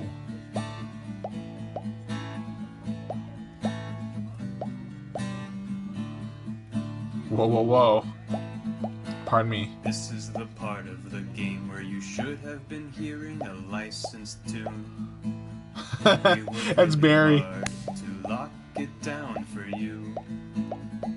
We even got permission to whitelist the song for YouTube and Twitch. But their systems are seriously broken. What a bitch. Thanks, Barry.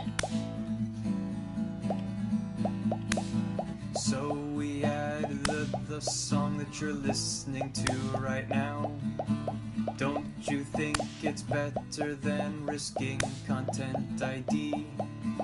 To you streamers and let's players, I have one decree.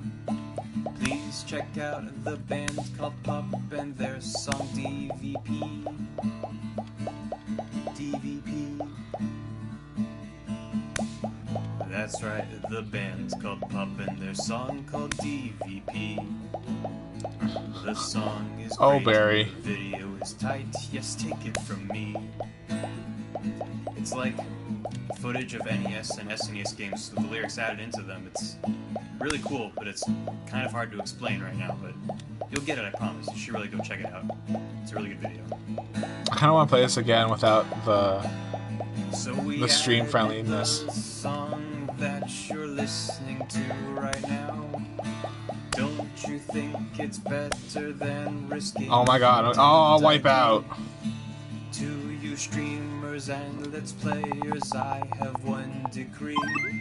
Keep away from Johnny. Check out the band called Pup and their song DVP. Liquor.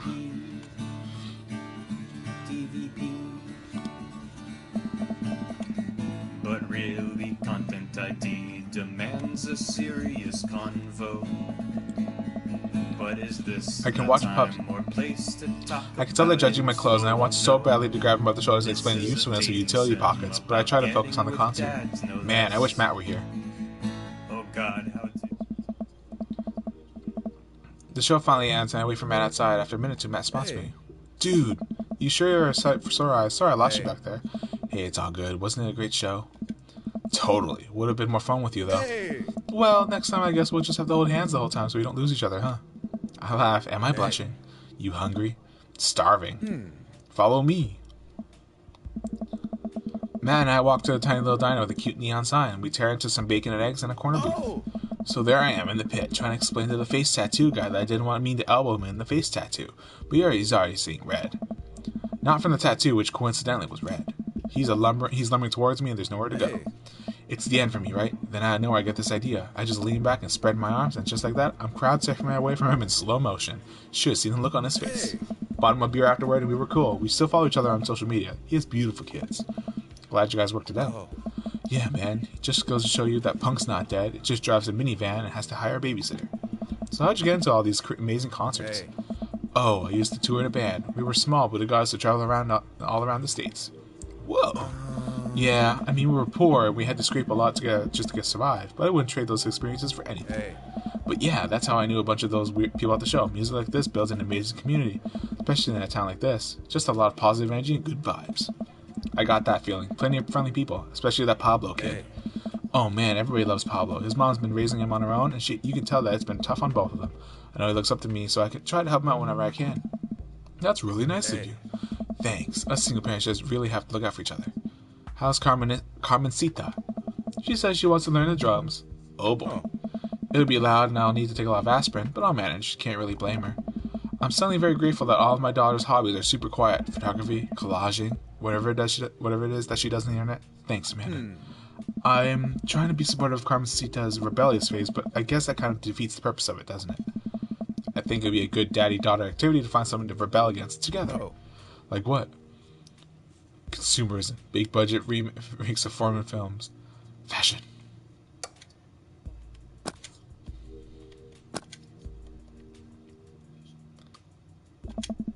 reading subtitles isn't even that hard. I think we just have to strive as a society to be okay with reading subtitles. He and I laugh. We keep digging into our big plates of greasy dinner food. The breakfast I ordered for dinner is absolutely hidden spot. Hey. Man, Oh. being a single dad's rough sometimes. It's a lonely feeling. I understand that all too well. I mean, at least we have the rest of the dads to talk to. Yeah, I don't know. I get really nervous sometimes talking to people. Matt gets nervous talking to people, but he's so cool. Me too. I never really considered myself an extrovert. I never really considered myself an introvert. I'm just uncomfortable with every situation always. Hey, yeah. Oh, you're fine. You're actually really easy to talk to, you know that? I smile. Matt and I spend the rest of the night trading daughter stories. Turns out our kids are a lot alike. We finish up our late night dinners and head out.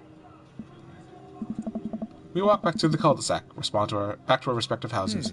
Tonight was a blast, man. Loved it, although I'm probably going to feel on my knees in the morning. Huh, you and me both.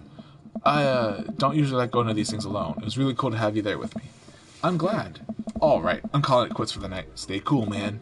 He called me cool. Matt called me cool! I walk into the house with my heart in my throat. Amanda pops her head out from her room. Hey, Pops, how's the show? Matt thinks I'm cool. You don't say. Amanda Panda, Matt thinks I'm cool. Blind leading the blind, huh? Wow, I just got dunked on by my own child. Unbelievable. Alright, I'm in the hay, Pops. I'll see you in the pit. Night, kiddo. Spend less money than you make. Dad tip 87. Jade complete. Gun safety. Ugh. Even Pitchfork would like that. That date wasn't as good as I wanted it to be. That quirky lab Welcome. assistant from NCIS reminds me of you. Dads. Alright, we'll have to deal with that. We'll have to deal with that later. So, thanks for stopping by, everybody. I'll see everybody tomorrow. Have a good night. Stay away from the snow. That means you, Angela. Stay out of there. And I'll see everybody later.